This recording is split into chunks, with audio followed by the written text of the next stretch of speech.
Good morning, good afternoon, or good evening. Welcome into episode 1 of the Slumpbuster Fantasy Football Podcast with Aris Blakenly, recording here on Sunday, August 25th, 2019. Find the show on Spotify, iTunes, the Google Play Store, or our YouTube channel. Aris is here to go in-depth on each position, give his definitive top 25 rankings, and we'll talk this sudden Andrew Luck retirement and what that means to your fantasy team. Without further ado, welcome to the show. Football is back. The drug we all know and love is finally upon us. And with football comes the most addictive drug out there, fantasy football.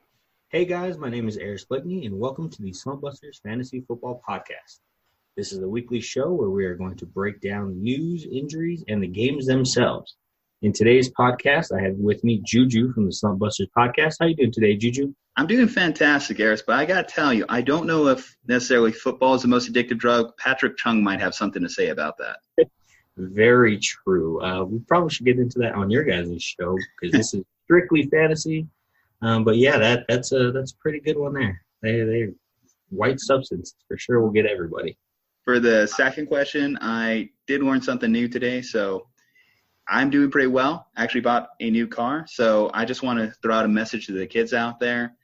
No matter how down on your luck, no matter how much of in a rut you are, maybe you're even in a slump and you don't think you could get out of it, you think you couldn't get any more debt than you already are, just know you always can get in more debt. So take that to heart. Probably the biggest fantasy, actually, is believing you won't be in debt in your mid-20s. So aren't we all?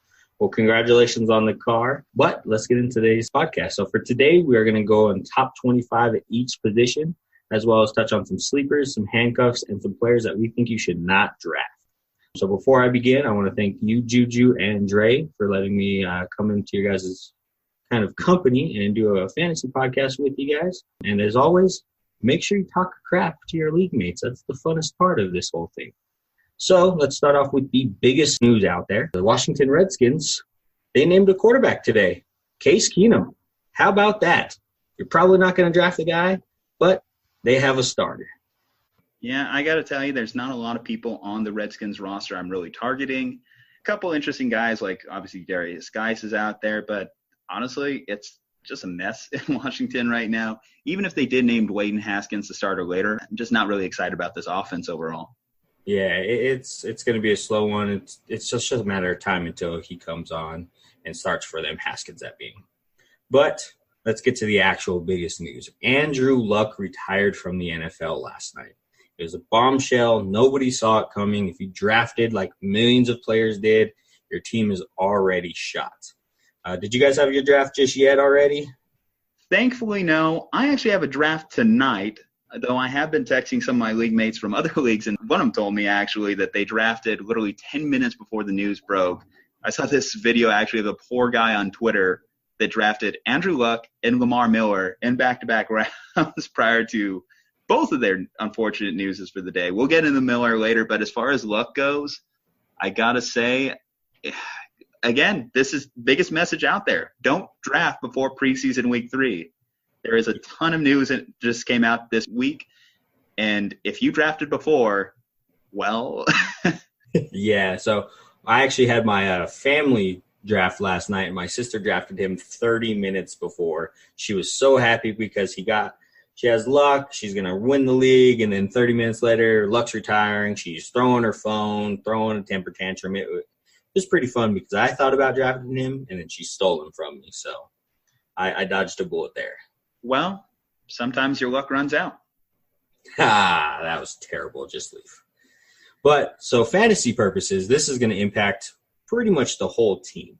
So now they're going to go with Jacoby Brissett, who didn't have a terrible year filling in for Luck in 2017. Let's pull up his stats real quick. So he started all 16 games that year. They went 4-11, not too bad. I mean, for what they had no offensive line, no running back. Luck was gone. All they really had was T.Y. So they went 4-11. He had 3,000 passing yards, 13 touchdowns, and 7 interceptions. So obviously, step down from Luck, so it's going to affect the whole team. Obviously, we talked about this in our divisional breakdowns. The year that Luck was down, they had a bottom third passing attack. So you look at targets like T.Y. Hilton, his value is greatly reduced. You're drafting as potentially a wide receiver 2. I couldn't see him any higher than a potential what-the-heck flex, depending on opponent. The only one I'm really still excited about right now is going to be Marlon Mack. I think that they may just double down on the running game. I really liked what I saw last year, but other than that, I don't really know that there's enough targets to go around anymore with this offense. So like all three of those tight ends, whether it be Jack Doyle, Mo Alley-Cox, or Eric Ebron, they all just take a huge step back. And I'm probably not drafting a Colts tight end now with that said. Yeah, Ebron had a killer year being traded to the Colts. He scored like maybe 5-6 touchdowns his whole time in Detroit, comes to Indy, has a career resurgent, and just kills it in the red zone last year. So obviously his draft stock is going to take a huge hit. But yeah, so looking at T.Y. has been in the league since 2012, where he posted 861 yards. Since then, 1,000 yards, 1,000 yards, 1,000 yards, 1,000 yards. 2017, when Brissett was the quarterback, was his only sub-1,000-yard season. And then last year, of course, he had 1,000 yards again. But his TD totals weren't terribly off. He went 7-5, 7-5, 6-4 with Brissett, and then 6 again. So, I mean, his touchdowns didn't drop off, but his yardage definitely did. So, yeah, he's as a wide receiver 2 before the luck news, after, like you said, just that flex position. Hopefully he can have some good matchups where he can get open and have those 200-yard games that we like from him last year. Yeah, and I would say when it comes to T.Y., it's mostly just about the level of consistency. So you did mention that his touchdowns were there in 2017. However, the main problem is he was more up and down week to week. So if you draft based more on consistency, you like a guy that you could depend on for adequate targets week to week that won't throw a 0 into your lineup from time to time, then this might be a guy that you want to stay away from, because without luck in there, he's just going to revert back to that 2017 up and down form, kind of like a Deshaun Jackson from 10 years ago. Yeah, so unfortunately I have him on my team because we drafted before this news.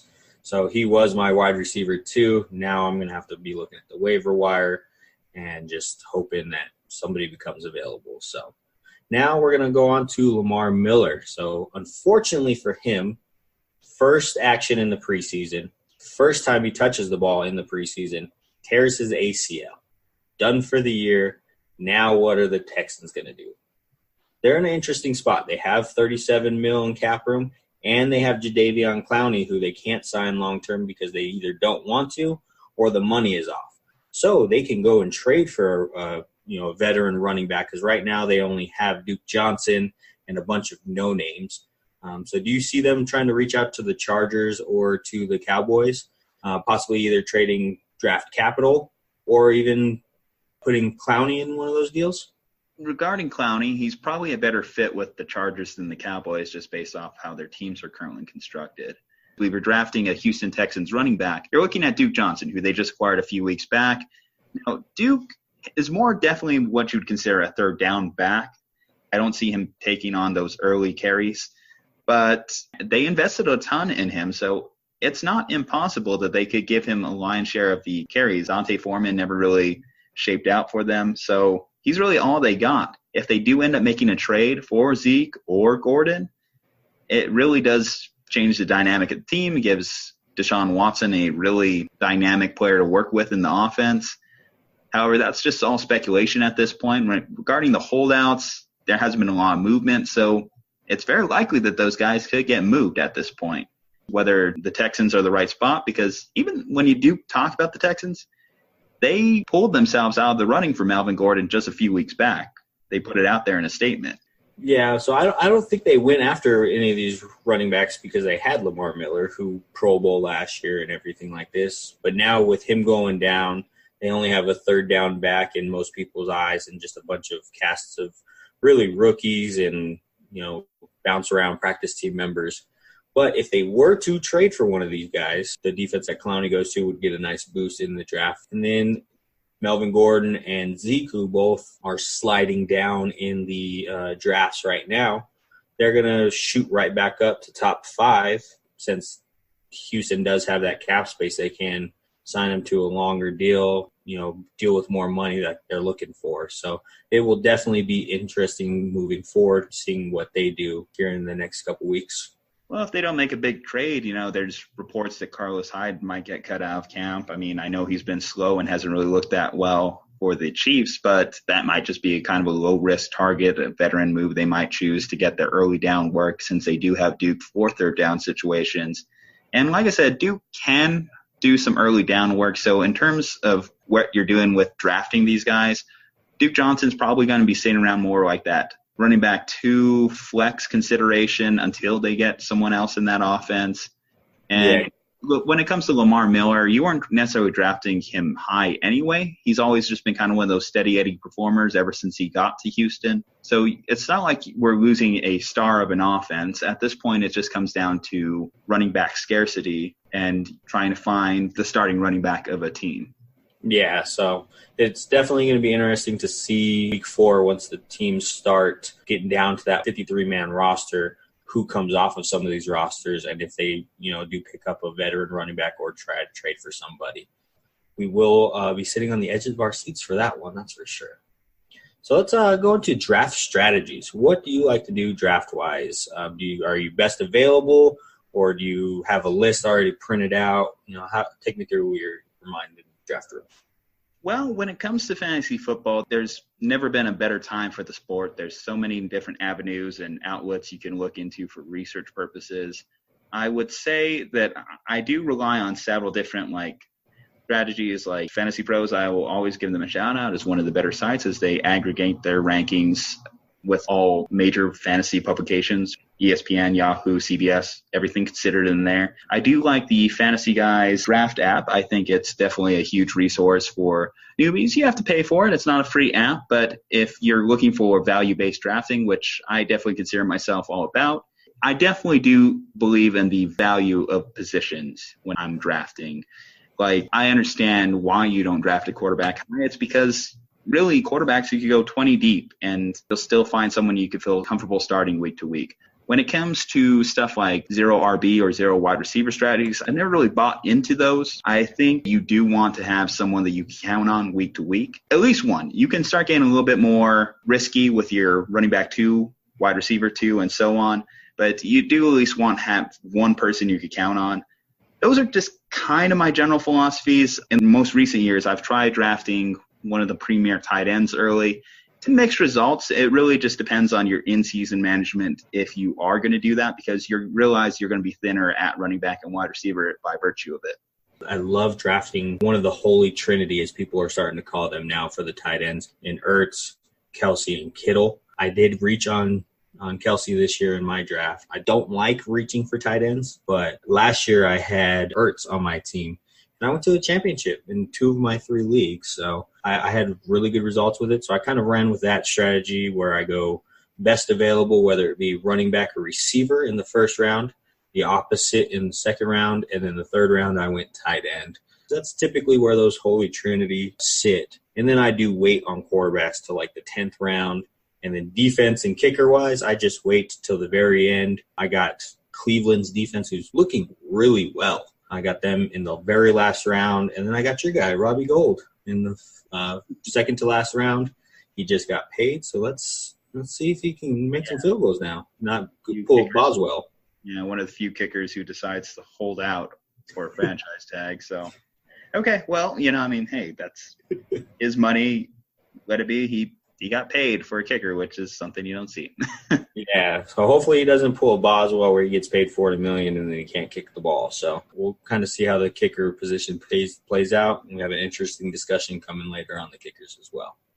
So let's get into these lists. We are going to start off with running backs because typically that's where you're going to start the draft is with some running backs. Right now we have top 5 running backs. We have Saquon, Kamara, Caffrey, Gurley, and Lev Bell. How do you feel about those top 5? Saquon at number 1, I have no problem with that. I think that he is, by all accounts, the number 1 running back in terms of ability in football. My only concern is just the offense around him and to see how that's going to pan out, because we have seen quality running backs taken down by the players around them. David Johnson was a prime example last year coming back from his injury because the Arizona offense was so porous they couldn't really keep him sustainable. Even though David Johnson did finish as a number one running back, he just never was at that elite level that you probably drafted him for. When it comes to Alvin Kamara, with Mark Ingram gone, he's going to be taking on the majority of the work, so it's going to be interesting to see how he responds to that. He's a tough runner. He's very dynamic, very explosive, so he could challenge Saquon for that number one spot, and we could be talking about him as the number one running back by the end of the year. McCaffrey, we kind of mentioned that he bulked up this offseason, so it's going to be interesting to see if he takes on more of the early down work, or I should say more the running between the tackles work this year. We know he's a PPR monster, like 100 catches last year, 80 catches the year before. He's a stud. So especially if you're in a PPR league, if you're not drafting this guy early, it's just malicious to your team. Gurley is going to be the interesting one. So obviously we know he's dealing with that knee. It's just a matter of what he does with his touches, because at the end of the day, he is going to have less touches to work with. So if he could burst off a big run, score you a couple touchdowns, and make the most of his probably about roughly 15 carries a game, then that's going to be the value you're looking for. But there are potential weeks where, because of his limited carries, he doesn't necessarily produce as a running back one or quite Todd Gurley level. And then Lev Bell, off of a year of not playing, not necessarily because of injury, I don't know what to expect from him. The Jets did a lot of work to improve their offensive line, but I don't know if necessarily that their amalgamation of players is going to be at the same level that the Pittsburgh Steelers offensive line was in terms of run blocking. And with someone like Lev Bell, who takes more of a patient running approach, I could see him taking a huge step back. I don't see him being in that top three at the end of the year. Yeah, it is a weird year for running back, whereas the top 5 running backs all kind of have questions on their performance, Saquon being the offense around them. Kamara, can he really be a number one? McCaffrey, the Panthers already stated that they are trying to look for a bigger back to take goal line work from him, which can limit his draft stock if he's not scoring a lot of touchdowns. If you're not in a PPR league, that's going to hurt you quite a bit. But he is one of the one running backs that's going to be flirting with that 1,000 yards rushing, 1,000 yards receiving, which will be a big boost for him. Gurley with the knee problem, and then Lev Bell, we've never seen a running back take a year off and come back. So that'll be definitely interesting. The next set of 5 is a pretty weird group. You have Dalvin Cook coming off of an injury, James Conner, David Johnson last year. Had a weird year, still top 10 back, finished 10 last year in back, so he's still RB1, but he wasn't, you probably drafted him 1 or 2 overall last year, expecting big numbers from him from the year before he got hurt. Then you have Aaron Jones. You really don't know how Matt LaFleur's offense is going to look. And then you have Chubb, who I love Chubb. I had him last year. He killed it once they shipped Hyde out. But then with Hunt coming back, what's his role going to be? When I'm looking at this, probably the running back that stands out the most to me is actually going to be Aaron Jones. Now that Aaron Jones is unburdened by Mike McCarthy's apparent dislike of him, I think that he has the highest ceiling out of this group of runners right now. Because when I look at James Conner, the problem with James Conner is I'm starting to hear Jalen Samuel's name come up a little bit more. So there is potential that he could lose a little bit more of the targets, which, again, PPR leagues, half-point PPR, that's going to hurt you in the long run. Dalvin Cook, he's also being challenged by another running back. So I don't know necessarily if he's going to be able to sustain his production, and even his production as a whole went down significantly last year coming off of the ACL. He didn't quite look like that runner that he did in his rookie season. As far as David Johnson, I'm looking at this Arizona offensive line, and it's still so bad. Yeah, I think they're ranked 31, just above Miami. Yeah, no, they have had no luck establishing anything. I don't know what to expect out of this Arizona offense. Again, Cliff Kingsbury saying we're withholding stuff. We want to save some things for the regular season. But based off what I've seen, it's just terrible. And no matter what game plan he's withholding, he's not withholding the fact that his offensive line is bad. And then let's see. I love Nick Chubb, but we did mention Kareem Hunt's name a little bit earlier. Kareem Hunt is going to come back at some point. And when he does come back, that's going to be the fantasy football playoffs. So if they're splitting carries towards the end, no matter how much work Chubb did in bringing you to the playoffs, it could get all unraveled just in those final few weeks. So that's kind of what I'm looking at when I look at this group of runners. Yeah, he can turn into the Gurley of last year where you drafted Gurley high, and then towards the end of the year, you really couldn't rely on him. Hopefully it doesn't turn out like that. But let's go on to the next set. You got Damian Williams for the Chiefs, Joe Mixon, Leonard Fournette, who says he's in the best shape of his life, Johnson out in Detroit, and Tariq Cohen, our first kind of third down utility back on this list. Any thoughts on any of these guys? Joe Mixon is probably my favorite out of this group right now. You're drafting him right now potentially in the third round, but I could see him jumping up to that top 5 of runners. He has the ability. The offense is going to be more exciting right now with the Bengals. I think that he has worlds of potential in the passing game. And this team is going to be having to play catch-up. They still do have Giovanni Bernard, so that does make me a little bit nervous.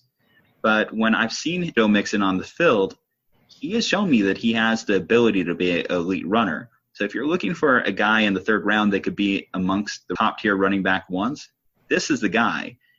Fournette, he's looking better. At the end of the day, when you look at his stat line, he's still never averaged more than 4 yards a carry.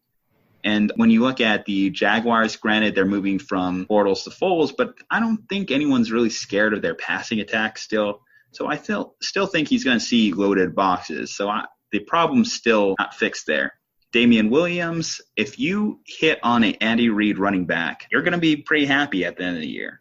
Problem with Damian Williams is he's a little banged up right now. He's never really shown that he can stay healthy. And they're even talking about another guy on their team as well who could challenge him for touches. So, like I said, Joe Mixon is my favorite guy out of this group. Yeah, so Damian Williams, the problem I have with him is he's never been the guy. Whatever team he's been on, he's always been part of a committee. He's never been able to establish himself. That might end up playing here. Fournette, for being as big as he is, you'd think he'd be able to, get a little bit more yards per carry, but he's never had an offense. He's never had a quarterback around him. That may change, but they still don't have any receivers in Jacksonville. So, D.D. Westbrook is their number 1 right now. Do what you will with that. Johnson in Detroit. Detroit's had 1,000-yard rusher in the last 700 years. Barry Sanders was the last one that they've had. They're Detroit, who knows what they're going to do. He also hasn't shown that he can stay healthy. Then you have Tariq Cohen, who is like Mixon on this one, where you're going to catch a lot of balls, especially Mixon with A.J. Green being out. He might be a lot, PPR-wise, he's probably going to be in the look for a lot of swing passes, dump-offs. He might be in the passing game, a lot more. And then Tariq Cohen, he's going to get touches in that Nagy offense. They showed it last year where he had a pretty good year. He had 700 yards receiving. And as a running back, that's top of the league for receiving yards. It's Darwin Thompson that's going to be challenging Damian Williams for touches. And when you talk about a guy with an injury history, and I noticed this a couple years ago when it came to players like Spencer Ware or Charkandrick West, if you get injured, you could get very easily replaced in this Andy Reid offense. So he's got to watch his role a little bit here. When it comes to Johnson, I think that he can establish himself also as a dominant running back too in your leagues. But the problem I do see potentially for him, at least, is that C.J. Anderson does exist on this roster as well. And C.J. is going to get at least 5 to 8 touches a game, which, depending on what part of the field is, maybe you lose a couple touchdowns here and there. Obviously, you don't want that from any of your players, specifically running back position. Like you said, goal line work, you don't want to get vultured. That's the worst part of fantasy football is when they, do that fullback dive on the 2-yard line or something like that and give your touchdown from your star running back to the fullback position, which nobody ever has a fullback. Maybe they should add a fullback slot on fantasy. Who knows? We're going to be talking about removing slots. So let's not talk about adding them. Yeah, so you don't want vultured, and C.J. Anderson is a bigger back who can take those touchdowns away from Johnson. All right, so let's go into the next set. You have Phillip Lindsay, Devontae Freeman, Kenyon Drake, James White, and Marlon Mack. How do you feel about Marlon Mack this year? Well, I mentioned it earlier. I think that he's probably the best point right now in the Indianapolis Colts offense, probably the only real player that I'm excited about fantasy-wise. I think he has 3 down back potential. I think that he showed flashes last year. Like, he was really at that running back 1 tier at points. I think he's going to take a step back because right now, knowing that Jacoby Brissett is not going to duplicate what Andrew Luck's value is, defenses are going to be keying a little bit more on stopping the running game and making Brissett beat them. When it comes to other players on this list, I got to say that probably on my do not draft, I am not excited about Philip Lindsay this year. And I'll explain that. Royce Freeman still is on this roster, and Royce Freeman was drafted fairly high by the Denver Broncos. He's looked good. He has the pedigree to be, at minimum, an early down back, potentially still some goal line touches, and that's going to reduce Lindsay's value if they're splitting carries. Yeah, they drafted him in the 3rd round where he killed it at Oregon. He had 6 yards per carry last year. Freeman did in Denver. So Lindsay, they're already talking about that being a 50-50 split this year because Freeman is healthy. Last year he was battling an ankle injury all year. But in this group of people, my favorite running back is James White. This dude, if you are a PPR league, he is a PPR monster. He's only going to have, 2 carries for, 10 yards or something like that. But he will get you 10 catches for 100 yards and a touchdown. That is developing into Brady's favorite target behind Edelman. And with Gronk out this year, there's a lot of, targets to go around. And I can see a lot of them going to James White. James White definitely has an established role in this offense. Regardless if he's in the backfield or out of the slot, he's going to get his touches. He's going to get a few catches each and every game. So I don't think you have to necessarily worry about him. I think he's one of the safest picks you can make. So I think his ceiling is kind of capped. In his same backfield is where you worry about him getting reduced. Obviously, Sony Michel could potentially be a 3-down back himself. Didn't really use him in the passing game last year, but I think that could change for him. So that may hurt James White as far as his out of the backfield touches. But like I said, he's still going to be guaranteed for at least 5 to 6 catches. So you know where his floor is. You can feel safe about drafting him. So, yeah, I think that's just kind of my feelings on James White. Currently, he's going, at the 82nd pick, right around there. And last year, he finished as the 8th best running back in the league. And that was because of all of those catches that he had. So, he's going to be an interesting player to watch for. Next 5, we actually have his backfield mate. But first, we got Derrick Henry, Sony Michel, Mark Ingram, Josh Jacobs, who's going to be a number 1 running back in Oakland, and then Geis, who's going to be very interesting coming off of that ACL injury in Washington. But right now, he's still fighting with Adrian Peterson, who's 700 years old and still in the league, running the ball very well. So let's see if he can take over that job from Adrian Peterson. Definitely one hyperbole on this aging. 7,000 years for the Lions, 700 years for Adrian Peterson. Adrian Peterson is old. I've kind of gotten away from these guys that are really old in the league. Him, Adam Vinatieri, and Tom Brady, saying that time is going to stop him down. Even Breeze, who's in his year 40 season. So that those guys are still at the top of their game and still producing. So, can this young guy, actually take over the backfield? I haven't projected as taking it, but we'll see. Guys, I like what I see. He runs tough. He runs fierce. But so far, we've only got to see him in preseason highlights. Going back to last year, he was actually injured in week 3 of last year's preseason. So I'm excited to see him out there. I'm excited to see him out there stiff-arming people straight through the ground. It just tells you how dynamic of a runner he is. Problem I have right now is, so we know this line is going to be a little bit devalued with what's going on with Trent Williams. And then we look at kind of the offense around him. It's just unexciting. The Gruden offense over there is just unexciting. When I look at also kind of like running backs you have in this tier, probably the most excited person I am about is Sony Michel for the reasons I mentioned earlier. Derrick Henry is just going to be drafted way too high given how he produced down the stretch run of last year. It's going to make people a little bit excited. Could potentially you see Mike Vrabel double down on the power running game? Yes, but I think that they're going to mix and match with Dion Lewis too much to Henry's detriment. When it comes to Ingram, can definitely say that he also has a bit of what you call an established floor, because the Ravens are going to run, and they're going to run a lot. they're not a dynamic passing game, so they're just going to have to work with what they have. Mobile quarterbacks generally are better for the running back position as a whole.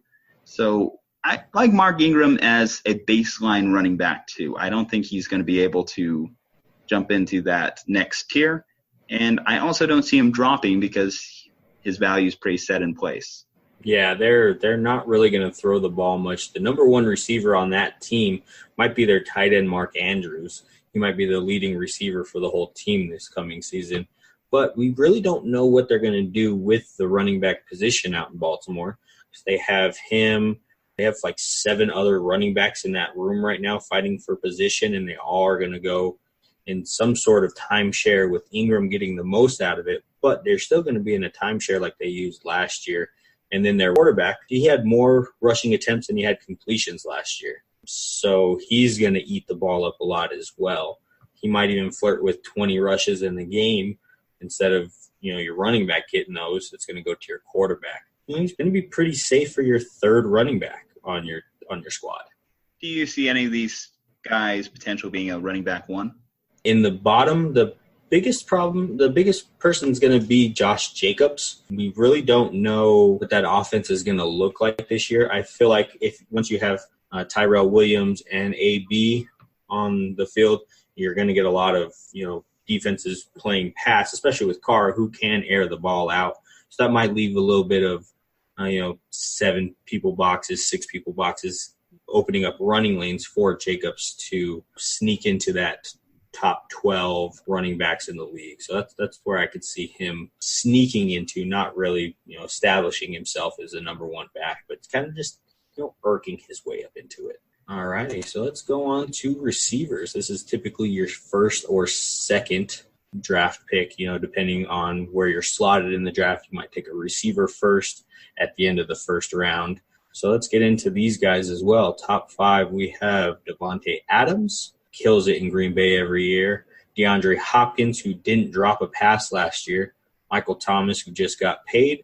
Julio, who's, he's a PPR monster. And then OBJ, who finally has a quarterback. What do you think of this? You have Davante Adams listed as your number one wide receiver here. If Aaron Rodgers had it his way, he would throw to him 20 times a game. So it makes sense why you have him there. But I like Hopkins just a little bit more. And why I like Hopkins is with the improvements on the weapons around him and Will Fuller, I see him being able to potentially not only replicate his production he already has, but exponentially improve it. I think that when it comes to DeAndre, he's one of the hardest workers in the league. He, like you said, he has potentially the greatest hands in the league. And he's just developed such a rapport working with Watson that I could see him taking that next leap and just establishing himself overall as the number one fantasy wide receiver. I would feel comfortable drafting DeAndre Hopkins all the way at 5 or 6. Yeah, not far off from his current draft position, which is about 7.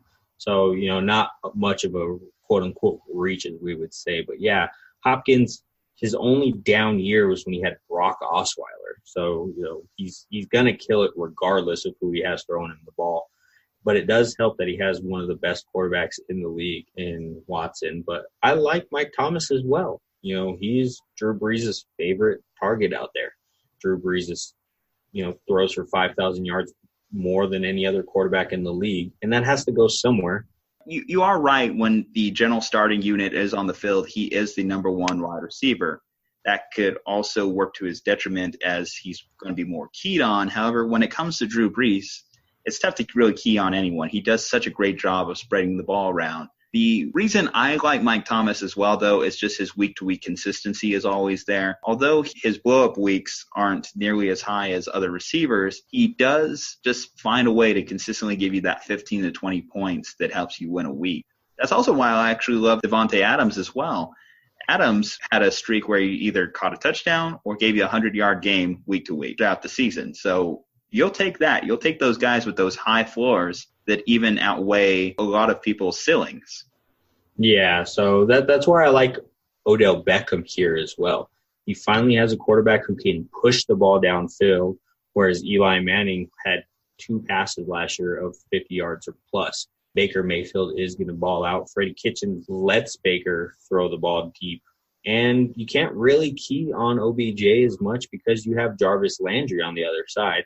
That's going to benefit him where he didn't really have a running mate in New York. So OBJ, I like it at the fifth wide receiver slot. So, well, true, but I did feel like Baker was at his best when he was spreading the ball around. It's going to be interesting because OBJ's production has been largely based on being the sole target out there in New York. So he is going to have a little bit of a reducement in his importance to the team in that role. And one of the big things when we talk about how exciting this Browns team is going to be is because it's not just Jarvis Landry. Let's face it. You have Chubb out of the backfield. Eventually you're going to add Kareem Hunt to that combination as well.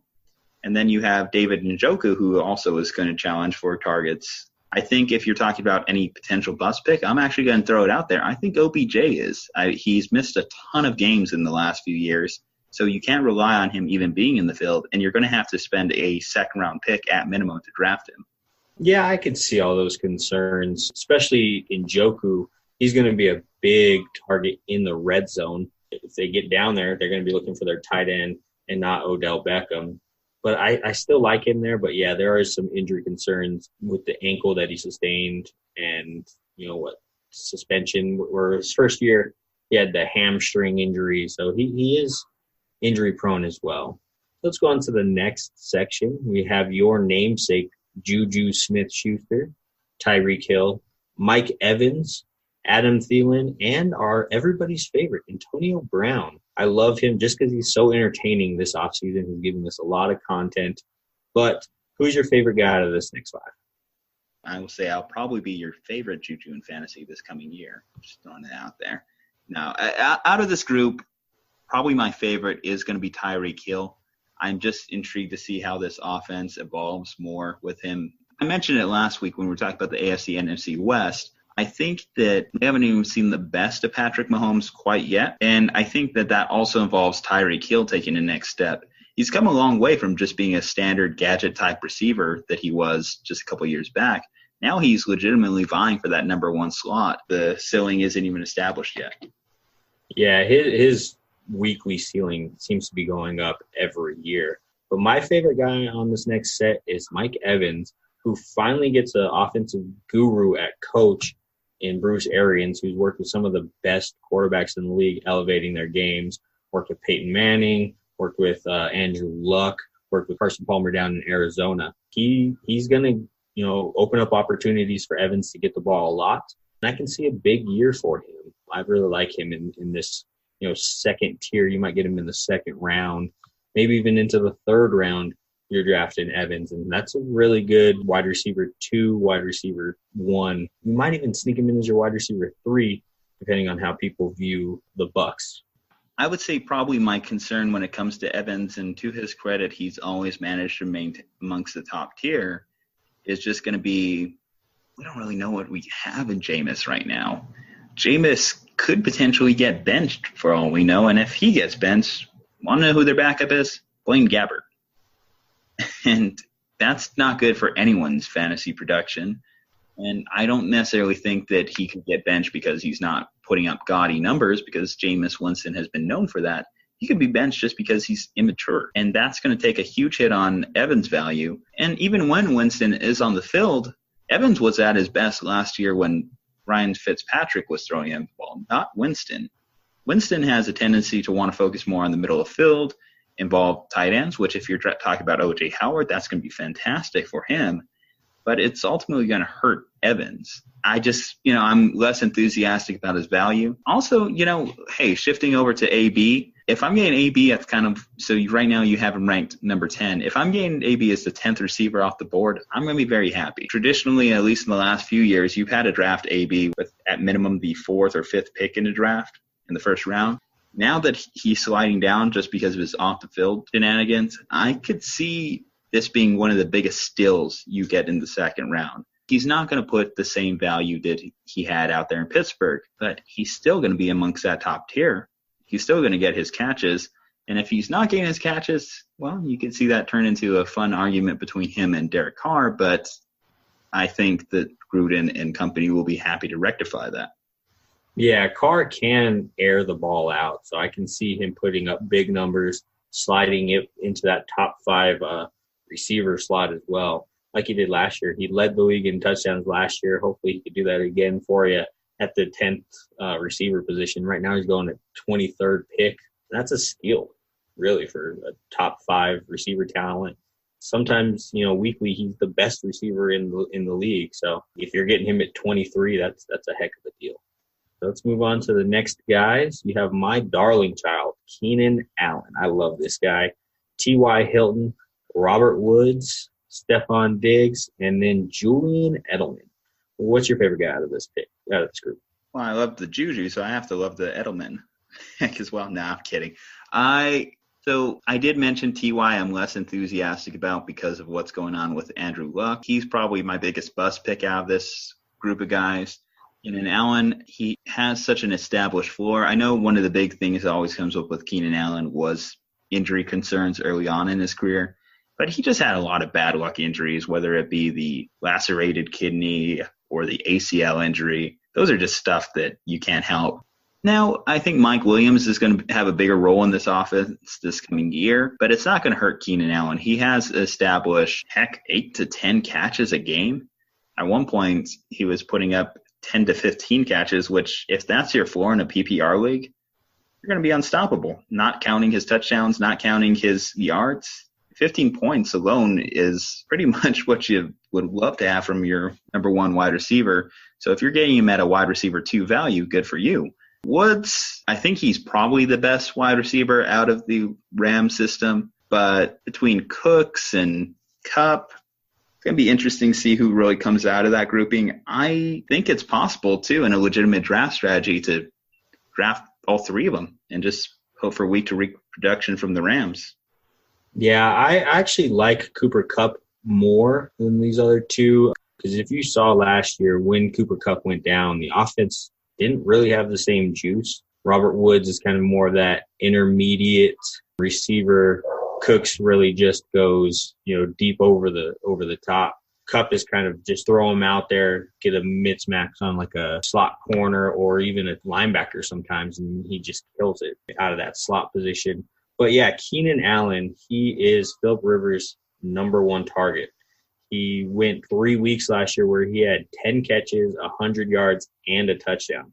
Never been done before in the NFL, and he did it. So his floor, barring any freak injuries again, is pretty high. His ceiling also is kind of capped just because down in the red zone, you're going to go to the bigger body receiver in Mike Williams, and they're also getting Hunter Henry back, who's going to be a huge red zone target.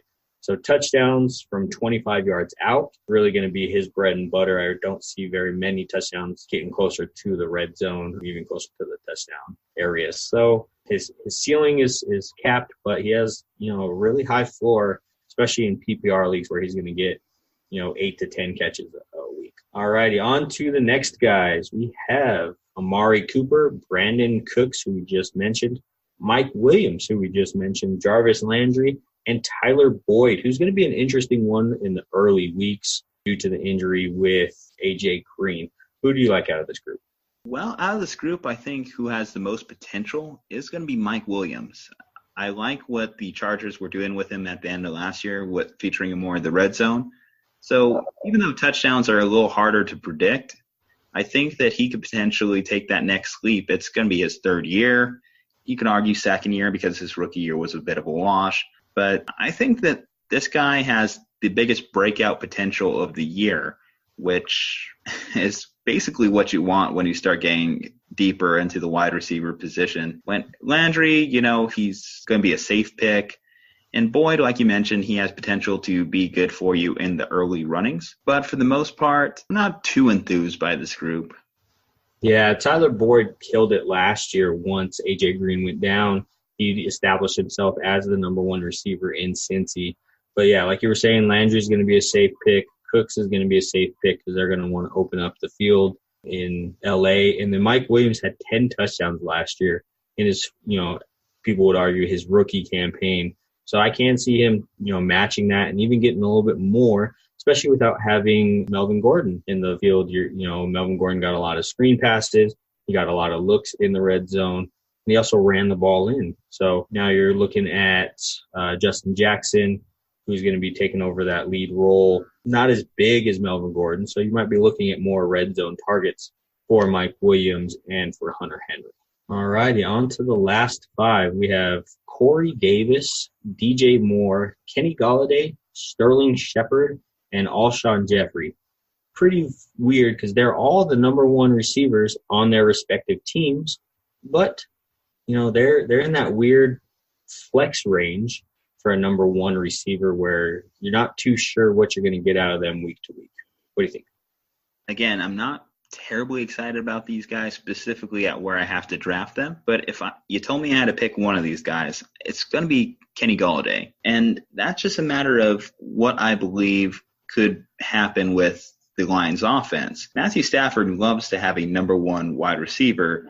Now he lost Golden Tate, so those targets he gave to Tate last year out of the slot, those are gone. And someone needs to catch the ball around here. It's not going to be entirely Kerryon Johnson out of the backfield. So I think that Golladay, and plus, this guy is a monster. He's huge. He could be pivotal in the red zone, really shift your week-to-week production just based off catching 2 touchdowns for you. Being the number 1 target in an offense is something to be cherished. However, not all offenses are built the same, of course. Obviously, you mentioned Corey Davis, DJ Moore. These are run-first teams, so those are going to limit those guys' ceilings just by nature of that. And then when it comes to Sterling Shepard, he has a depleting Eli Manning. He's never really been the number 1 guy. And even when it comes down to it, he is not going to be the number 1 guy in 4 weeks when Golden Tate returns from his suspension. He's going to take a huge step back when Tate comes to this offense, and Eli Manning is not going to be targeting him downfield. Yeah, and to touch on Alshon Jeffrey, it was weird last year seeing the difference between who Carson Wentz favors in Zach Ertz and who Foles was favoring in Alshon Jeffrey. When Wentz is on the field, Ertz is the go-to guy. And when Foles was on the field, it was Alshon Jeffrey, and Ertz was kind of an afterthought. So again, with Foles being back, or Wentz being back on the field, he's going to go, back away from the receivers and go back to his guy that he trusts in Zach Ertz. But yeah, Sterling Shepard, even though he is the quote-unquote number 1, he is week 5 getting back to the PPR monster known as Golden Tate, who's going to catch, roughly catches about 100 balls a year. That's a really good year for a PPR person. All righty, now on to our quarterbacks. So this is a pass-happy league, so there's some really good quarterbacks in this top 25. There are some questions as well, especially down towards the bottom. But, our top 5, we have Patrick Mahomes, Aaron Rodgers, Baker Mayfield, Deshaun Watson, and Russell Wilson. Even though they were a running offense last year, he still finished top 10 in, quarterback points scored for the season. So, how do you feel about this top 5? Well, looking at the top 5 here, and I guess I should start with this question. Right now, looking at Patrick Mahomes' ADP being 16, if you had to draft Mahomes, if you had to draft a quarterback early, when's the earliest you would feel comfortable taking one? Not the second round. It's probably going to be, years past where you're reaching for Rodgers or for Brady or for Breeze in that, late 3rd into the 4th. Probably, the earliest I would ever reach for a quarterback. But second round, I feel like you can just get so much more value on a week-to-week basis. You're giving up a top running back or a top receiver trying to get Mahomes in the second round right now. Yeah, and definitely I love building up my depth early. So it's a little tough when I look at the quarterback position and I'm looking at these early guys, because most of the time I'm not going to be drafting these guys. I mostly just have to have the right value, which for me, at minimum, is going to be 3rd round. You could talk me into taking Mahomes if he was there. I know in most leagues he's not. I know Rodgers is probably not going to be there in the 4th round either when I want to take him, and so on and so forth. So when I'm looking at these guys, you want to look at someone who's going to be truly a difference maker at the position, who's going to provide intrinsically more value than all of his competitors week to week. The only one I really see being at that level is going to be Mahomes. If his draft stock was a little lower, again, I would love to have him. But right now, he's just going way too high. I just don't see myself taking him. He's the only one I can really justify out of this 5 drafting if you had to, though. Yeah, so he scored 60 more points than the next closest quarterback, which was Matt Ryan. 60 points for a quarterback, that's a big gap in that. But in all of my leagues last year, nobody that was in the championship league or championship game had Mahomes on their team. So I just don't see how you can justify taking a quarterback that high when you can get another top-tier quarterback, later on. Big Ben is down there. Philip Rivers is down there. Brady is down there still. So I just don't see reaching on a quarterback that early. I would counter and say that the reason to wait on quarterback is Mahomes from last year. So if you waited on quarterback last year, you were taking Mahomes potentially as the 14th or 15th quarterback off the board in round 10 or later. And obviously you look at what he did. You mentioned the 60 points more than any other quarterback. Hey, there's value later on in this draft. We're going to talk about it once we get further down your list. There's guys that could potentially jump all the way from 25 all the way to top 5 minimum. So that's why you wait. That's why you don't hurt yourself later on.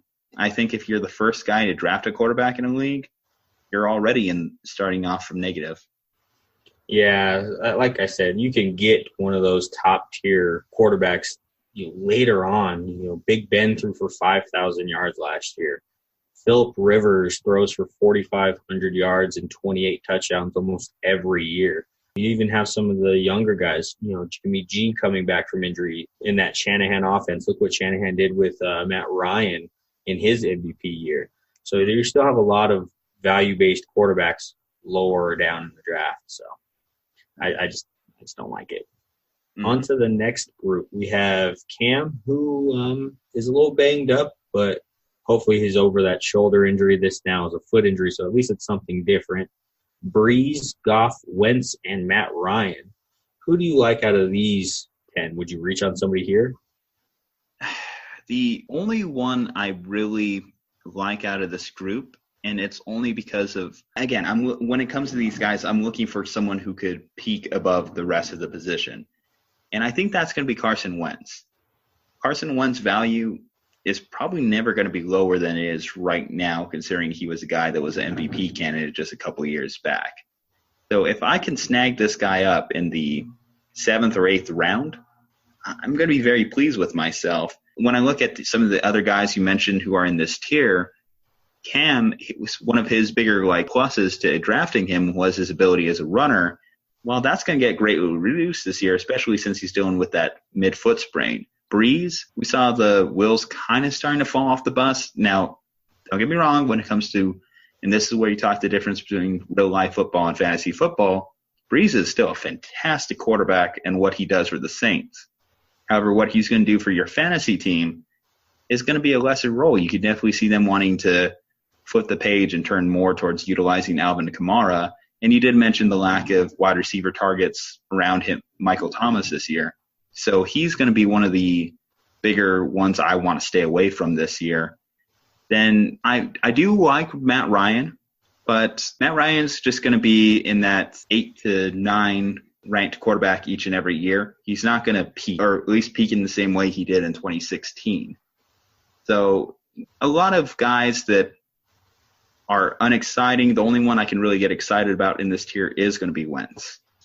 Yeah, I like the draft mates Wentz and Goff. You saw Goff, how well he did in this offense last year. He threw the ball very well. He's developing a deep throw.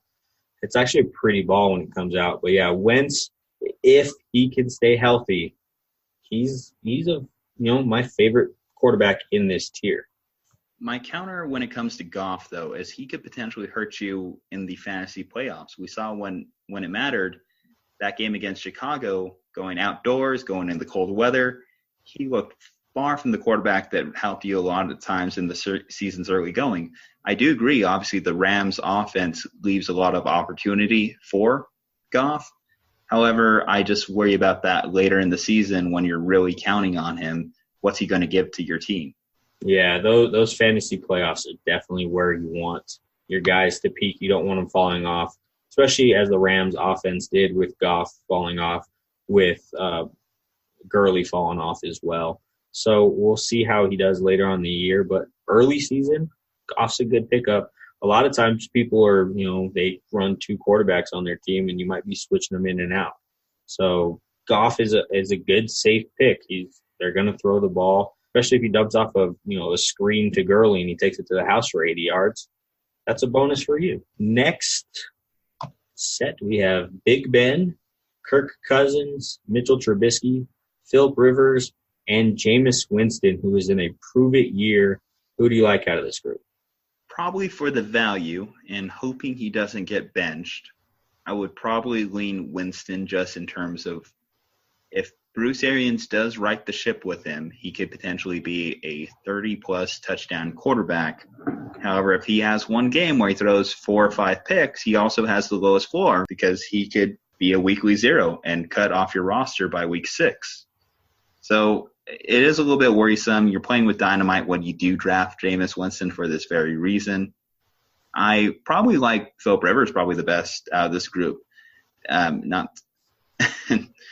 Not to pat the host on the back too hard with his Chargers here, but I love that Rivers just is so consistent. It's something that I could count on, a known quantity, and I value that, especially when we start getting into these later quarterbacks. In fact, I feel like I'm going to end up with Rivers on a lot of my teams this year just because he's not the most exciting, so not a lot of people go out of their way to draft him, and he just kind of falls to me every time I go in a mock draft right now. So I probably like Rivers the most out of this year. Trubisky has some potential. Obviously, he's shown his ability as a runner. He had that one blow-up week last year against the Bucs, but the Bucs were a bad defense, and then we did see him start to fall off again in the tail end of the season. So it's probably how I feel about this tier of guys. Yeah, my biggest question mark in this tier is going to be Kirk Cousins. Nobody really knows what he is. We don't know if he's elite. We don't know if he's terrible quarterback due to his prime time and teams over 500 record. And he's guaranteed all that money, so they're kind of forced to stick with him. Last year he was up and down, up and down, up and down. He 30 points one week, 16 points the next week, 25 points the next week. So he's kind of all over the place. He does kind of level out average-wise because he has so many peaks and valleys. But like you said, week to week, consistency, Cousins really isn't your man. But you may be forced to pick him if he falls to you and there's nobody else available.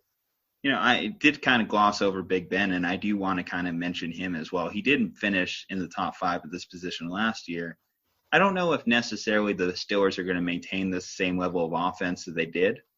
But, if you're getting him right now, he's going, 113. So that would make him, So if you could get Big Ben in the round 10, that could also be a nice little steal for your team.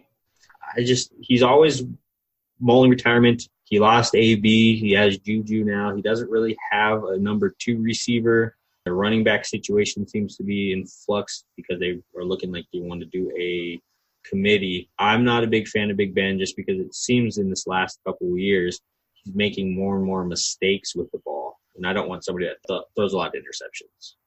But I do feel like this is a big year for him. Obviously, he has been challenged a lot on his leadership with this team, come under fire because of the whole AB situation. So I feel like Ben has a lot to prove. And that's something we haven't seen from Big Ben in a while, him with a chip on his shoulder. So I feel like that's very underrated, what influence that could have in the mind of Big Ben as he moves into this year. You mentioned mauling retirement. I think that's going to be the last thought in his head this year. My only real concern with Big Ben is potential for injuries. He has struggled with that in the past, and he's been very lucky the last couple of years. He's been relatively healthy, but you never know. He is an aging quarterback, and he is one of the most difficult quarterbacks to tackle, so he does take bigger hits than your average QB. Yeah, all those big hits can and probably will eventually catch up to him. But, like I said, 5,000 yards last year. I don't see him doing that again. That's what propelled him to a top 5 fantasy finish last year with all those yards. I don't really see him throwing that many this year. All right, on to the next guys. We have Dak, Jimmy G, Brady, Lamar Jackson, and Andy Dalton, who's a curious case. He's he's on the hot seat. He's kind of turning into that Tannehill situation that Miami had where he's good enough to keep, but not good enough to, get you anywhere. So, what do you think about these next guys? Obviously, I'm going to show my bias, but I think that Jimmy G has the highest potential out of this group. If he can come anywhere close to 2016 Matt Ryan and you're drafting him here, then that could really shape a lot of fantasy championships. And right now, given everything that he's had to deal with in the last 2 weeks, he has been devalued so much that people aren't even thinking about him in the same way. So if you're looking for a steal, Jimmy G could be your guy. You look around so obviously Jimmy G and Brady are always going to be continuously tied. So you look at this tier, it's kind of funny having them back to back. But Brady, it's going to be a run-first offense this year. He tailed off at the end of last year. He's just not the same Tom Brady that you were drafting like 3 to 4 years ago. So I don't see necessarily the value in drafting him. When it comes to Lamar could be an interesting one. Obviously, the running element for a quarterback is not something to undervalue, especially if you're in a 4-point per passing touchdown league. But at the end of the day, for the quarterback position, you have to be able to throw the ball. His ceiling is capped to a certain point, and he also leaves himself more available for injuries, given his style of play. And the last one to finish off this here, you did mention Andy Dalton. Andy Dalton has been one of the most interesting fantasy commodities the last few years. Like, he's week to week probably not going to be a difference maker, but if you're looking for a guy that just hold the fort down for your roster or for your team, Andy Dalton's good, especially if you're in a deeper league. I'd feel comfortable putting out Andy Dalton as my starter. Yeah, so Andy Dalton, I don't feel like he's going to be a week-to-week starter. I feel he's going to fit into more of that injury replacement or bye-week streamer. He lost his favorite target in A.J. Green. Mixon developed as a runner, so they might, run the ball more. But he is on the hot seat. He might want to prove something this year to stay on the team. So we'll see what he does this year. He did mention, obviously, A.J. Green is gone, and that is going to hurt. But he will get A.J. Green back eventually at some point this season. Add that is going to be John Ross's third year. And John Ross, obviously, was drafted as first-round wide receiver. He hasn't lived up to it, but he does have that ability there. So add him with Tyler Boyd, and that's a dynamic wide receiving duo. Add that to the fact that their defense is horrendous. And they're going to be playing catch-up in a lot of games, so there's some value to garbage time that we can't undervalue specifically when it comes to fantasy. Yeah, those garbage time touchdowns, when they start pulling their starters on defense, when they're up 45-7, those can really save your week. Garbage time, like I said, could be really good. These last 5, we have somebody who's always hurt. We have a rookie, so we'll see how these guys do. We have Josh Allen, Derek Carr, Sam Darnold. We have Murray and Mariota. Mariota's always questionable to either return to the game or to start the game. And now he has Tannehill pushing him. How do you like these 5?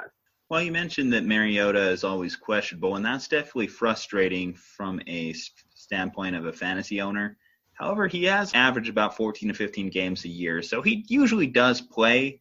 It's just going to be to what level he plays in those games that he comes in with the questionable tag and starts. Like last year when he was coming back from the nerve damage, they really limited his throws. And like I mentioned earlier, they tend to emphasize the running game more in Tennessee. So there is only so far that Mariota's stats can really go for you. Out of this group of guys, I'm going to say the 2 sophomore quarterbacks here are the most interesting, Sam Darnold and Josh Allen, for 2 different reasons.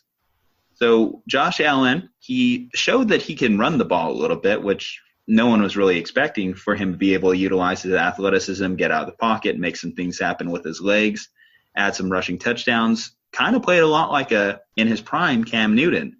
And we've seen that Cam has had a lot of, you mentioned it, peaks and valleys throughout his career, but those peaks led him to an MVP. And let me clarify, I'm not saying Josh Allen for MVP.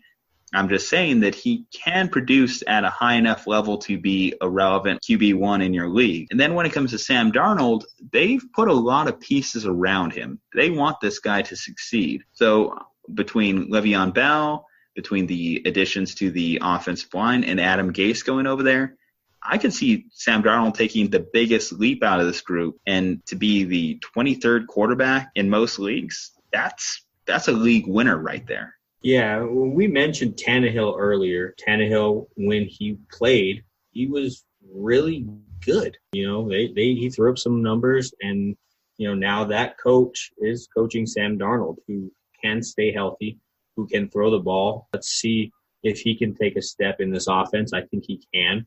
I think he can sneak into, that top 10 quarterback range if everything goes right, especially throwing the ball, because you have a dual threat running back in Lev Bell. So I think he's going to have the biggest jump this year. And then, Josh Allen, he's going to be an awesome streamer for bye weeks or injuries. You're not really going to want him as a starter just yet. I'd probably wait another year, see how he does, and then go from there. Yeah, I would say the thing about Sam Darnold is he's the best quarterback that Adam Gase has had since working with Peyton Manning. Again, two different tiers. Peyton Manning was at a different stage in his career than Sam Darnold is as an ascending quarterback. But when you compare him to like Ryan Tannehill, obviously Ryan Tannehill, very inaccurate early on in his career, a converted wide receiver.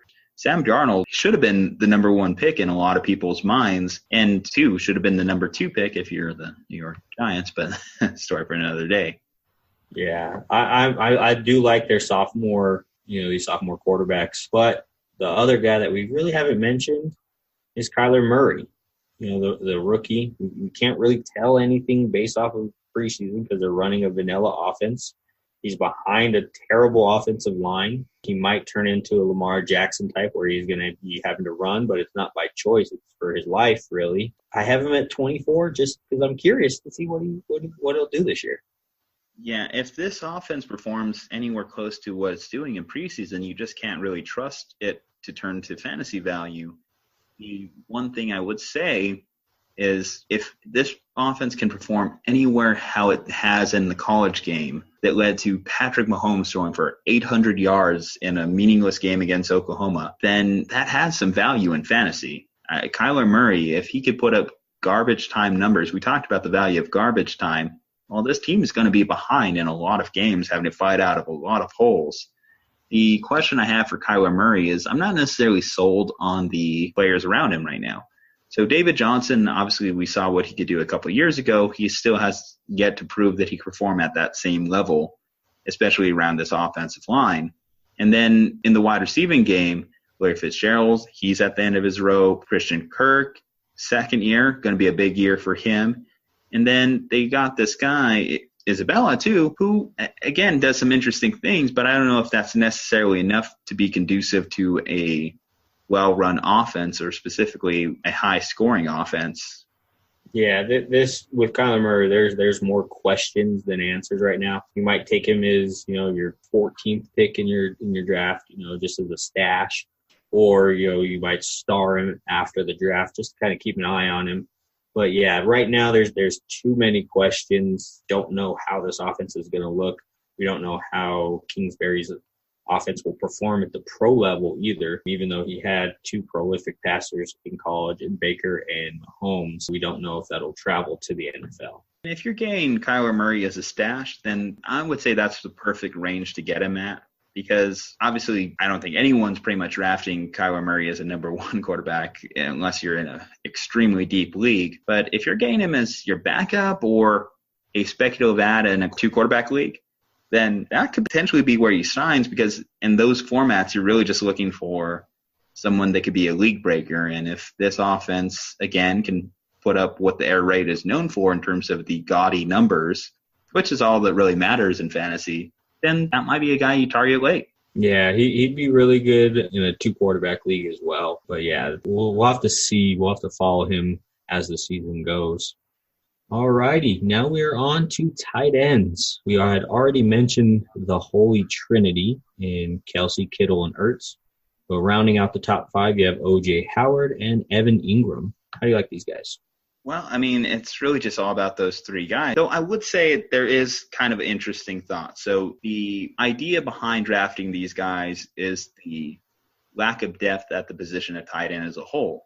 That's what largely was what contributed to Rob Gronkowski consistently being a late first round, early second round pick over his existence in his prime. But we talk about tight end like there's no one there. But there are some names that interest, obviously, not to get too much into these guys as we move down the rankings, but obviously you talk about an Njoku, you talk about Evan Ingram, you talk about Mark Andrews potentially late. It just depends on how much risk you're willing to play with this position.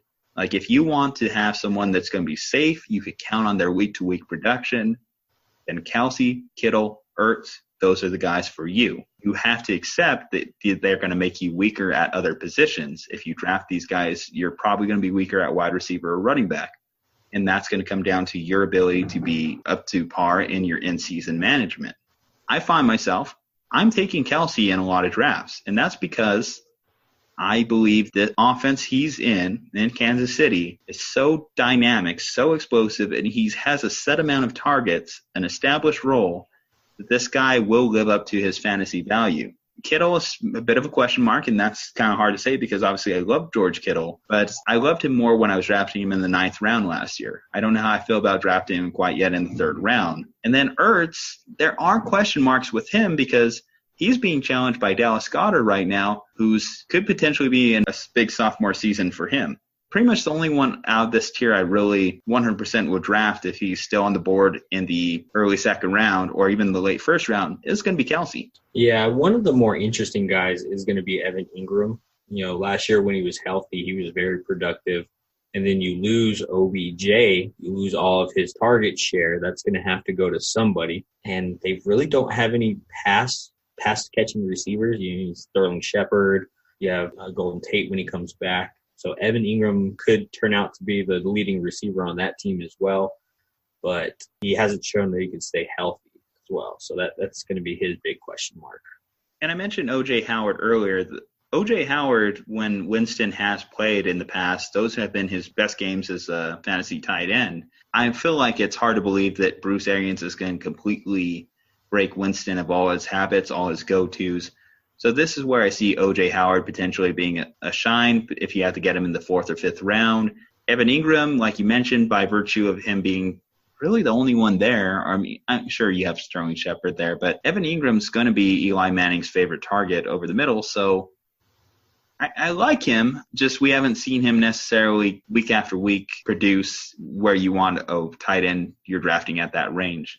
Yeah, if you can't get the Holy Trinity, I would probably just sit there and wait until you get down to a little bit, lower rounds where you can pick up some of these flyer guys who are going to be not as productive, but still pretty productive. So let's go on to the next set. We have Hunter Henry, Vance McDonald, Delaney Walker, David Njoku, and Jared Cook. You have a couple guys coming off of injury in Hunter Henry and Delaney Walker, and then Jared Cook switched teams. So who do you like in this range?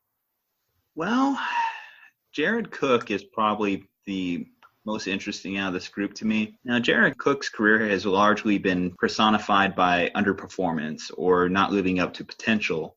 And then he went to Oakland last year, and he was Derek Carr's favorite target. So it's going to be interesting to see whether those skills translate over to New Orleans. We did talk about the lack of producers on the outside wide receiver position. And in the past, obviously, we remember the days of Jimmy Graham. Drew Brees has utilized his tight ends. Even beyond Jimmy Graham, he utilized Ben Watson, who was at the tail end of his career, to be a productive fantasy tight end. So I do think that there's potential there. At minimum, I think Cook is going to be one of those high floor type performers.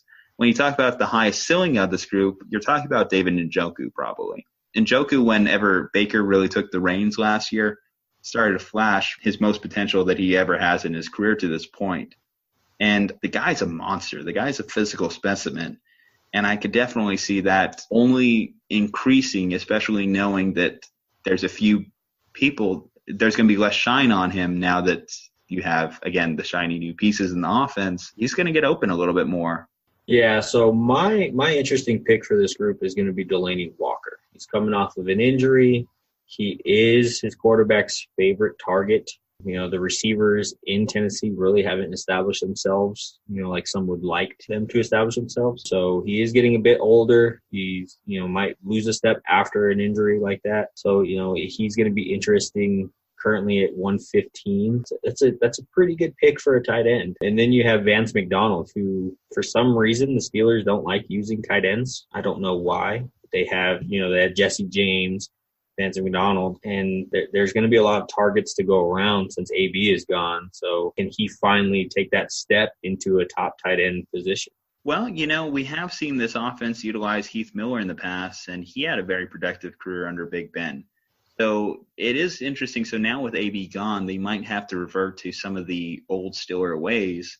And maybe that's really utilizing their tight ends again. Maybe that's what conducive to their success moving forward. Yeah, maybe there is potential with Vance McDonald. At minimum, he's definitely what you'd consider a bully. I mean, I still remember that.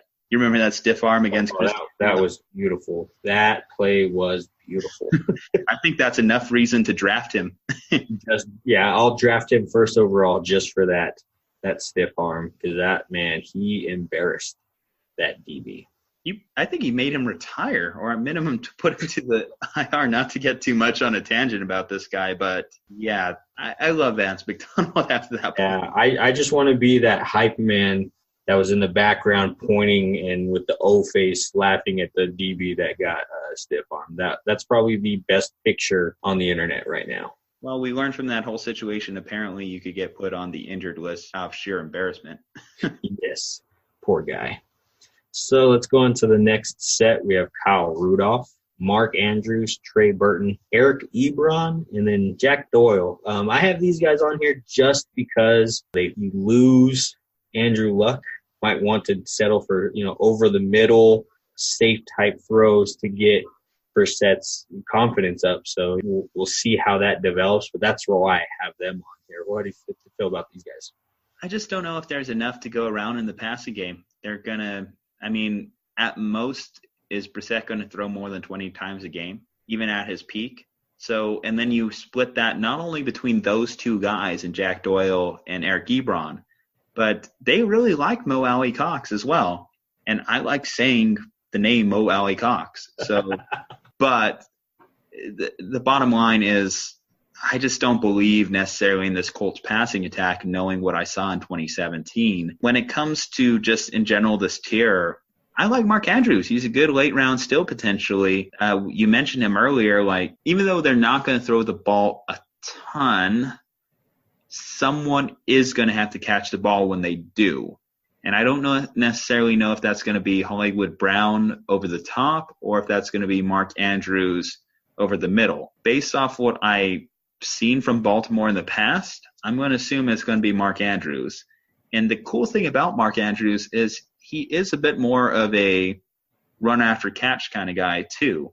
So he could take a little dump off by Lamar Jackson and turn that into a bigger play and turn that into a few touchdowns. So week to week, I'm not going to buy into Mark Andrews stock, as again, there's going to be just times where he's just phased out of the game plan entirely in favor of the run, but there's going to be some blow up weeks in there that you could still potentially on the right matchup.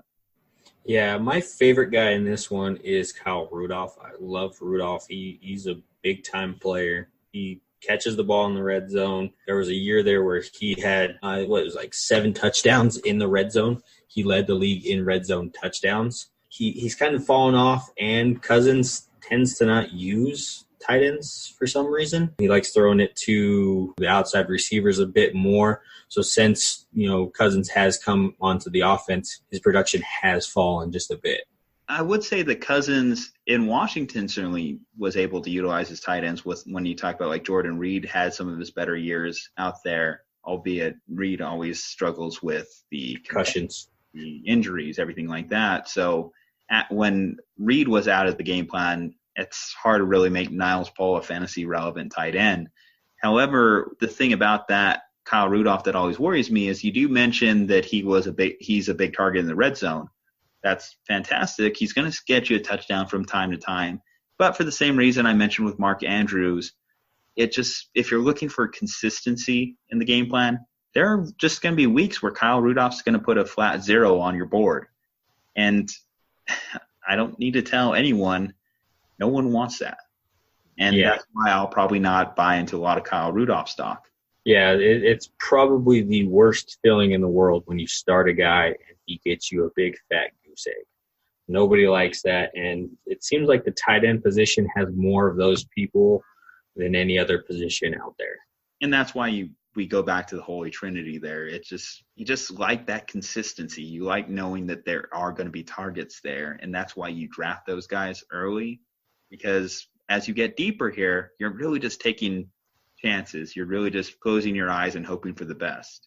So on that, this next group of guys, they're pretty interesting. You have Jimmy Graham, Greg Olsen, Austin Hooper, Uzama. I can never say his name right. And then Chris Herndon. Llama. I wish we had TJ Who's Your Mama's back.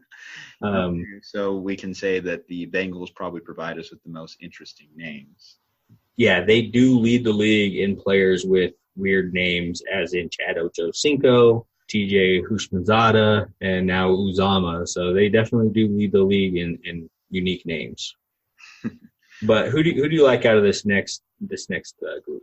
Okay, well, as hard as his name is to pronounce, I think that Uzama is probably the most exciting out of this group. Well, I do like Chris Herndon a little bit too as well. So probably those guys are probably the more interesting out of this list. Hooper's going to get you about 3 to 4 targets, so he's probably the most consistent out of these guys, albeit it's going to be countered by Hooper is not going to give you a blow-up week. Hooper's, on average, is going to get you close to 8 to 10 points if you're in a PPR league. And if you're in a standard league, you're not going to be so fortunate. You're going to hope he got into the end zone, and that's going to be it. Now, you got the old guard here, so Jimmy Graham and Greg Olsen. What it's going to come down to ultimately is Greg Olsen's health. I mean, the guy's just missed a lot of games the last couple of years because his foot keeps breaking on him. And I don't know about you, but I like my big receiving targets to at least have 2 healthy feet on them minimum. Yeah, Greg Olsen has the highest potential out of this group. If he can stay healthy, he's Cam Newton's favorite target. Mm-hmm. He's going to put up monster numbers. But these last 2 seasons, it's been, health questions with him. And then Jimmy Graham is just on his last leg, especially with Aaron Rodgers. Most people drafted him high, thinking that he would have he went from Breeze to Wilson to Rodgers. They felt like he was just going to have another seamless transaction over, but kind of trickled off here. I don't know if it's just he's lost the step or if, what's going on there, maybe health reasons or what. So. Well, it's a combination of 2 things. It's not just health with Jimmy Graham. It's not just his aging. It's also because Aaron Rodgers has never really been too fond of utilizing his tight ends. And he's always had dynamic playmakers on the outside, so there hasn't been a huge need. He did use Jared Cook a couple of years ago to the highest level of his abilities outside of what he did in Oakland. However, for the most part, there's been a lot of average players out of the tight end position when it comes to the Packers. No one's really shined, and Jimmy Graham certainly wasn't one either to do such in this offense. And, yeah, Greg Olsen, you're right. Like, he could potentially be in the top 5 at the end of the year. It just – you feel comfortable taking him given what you know about his injuries. I personally, I don't, because it just seems like his feet are so fragile right now. He's an aging receiver. It's a risk. And although you have to take some big risk in fantasy if you want to win some of these leagues, especially the deeper leagues, I don't know if that's a risk you necessarily take unless you get the right value, which if he's going at where he is right now, maybe you do it. Yeah, pick 124. That's not a bad area to try to take a risk, especially if you are in the early part of the league and you get, one of the Holy Trinity. Heck, take a flyer on Greg Olsen. You already have a top tight end. You might say, screw it, let's see how he does and draft him as either a flyer, a flex player, or, he actually does pop off and bam, you have 2 top tight ends.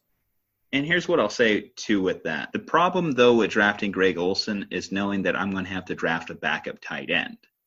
Now, there's been a general draft philosophy and one that I tend to agree with of not drafting 2 tight ends. However, I feel compelled to when I do take Olsen, just given, again, I'm uncertain about his health. But if you do draft him and you do have to take a backup tight end, I would say at least minimum, and we're going to talk about these guys coming up, but at least take a guy who's younger, who has potential for a blow-up year, like a TJ Hawkinson, like a Noah Fant, one of those guys if you're going to draft a veteran like Olsen. Yeah, and those guys are actually in our next tier. So let's actually move on to those. We have Dallas Goedert, sophomore campaign. Matt LaCrosse, who's actually an interesting pick because he moved from Denver, where he was underutilized, to New England, who he's going to be filling in for Gronk. Not saying that he is Gronk, but he is taking that spot of Gronk. And then you have two rookies in Noah Fant and TJ Hawkinson.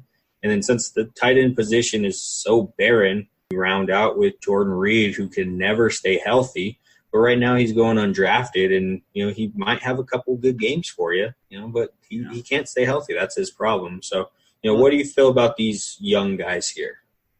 Well, the young guys I feel good about. I just want to touch on Jordan Reed real quick. So he just experienced his 7th concussion. We had a big debate on the Slumpbuster with Juju Dre about concussions a couple weeks ago. And when I start hearing that number creep up to 7, I think it's just time to retire at this point. We care about Jordan Reed's long-term health, and I don't want to tell a guy what he has to do, but I think at this point it's time to call it a career. Now, when I move into talking about Noah Fant and TJ Hawkinson, so these dynamic Iowa tight ends, I don't know what it is about them, but they've been able to produce some good ones the last couple of years when you couple them with George Kittle. Hawkinson is probably the one that excites me the most just based off what I've heard out of camp. There's a lot of people that are actually down on Noah Fant given what he's done in the Broncos practices. From what I'm hearing, he has veteran receivers like Emmanuel Sanders and even not so veteran receivers like Cortland Sutton going up to him and telling him basically, what the fudge are you doing? Like, because he's stopping short on routes. He looks out of breath. He looks quote unquote fat, which, fat for some of these guys. I mean, I'm fat. Yeah. But, with that said, it's like he's been in Denver for a while right now here, at least the last few months, and he still hasn't adjusted to the elevation changes. That's kind of worrisome for his long-term value. TJ Hawkinson, though, from all indications, has meshed very well with Matthew Stafford and could be a red zone beast. So I do like when I hear that, not to mention, and this probably goes more into his real life value, but he's one of the better blocking tight end prospects in recent years too. So if you're going to talk about Kerryon Johnson as well, to kind of couple this with Kerryon Johnson, you're talking about an improved running game, which is going to feed into an improved passing game, better offense, more touches for TJ Hawkinson. And, yeah, we're maybe talking about this guy jumping into the top 10, top 12 at the end of the year.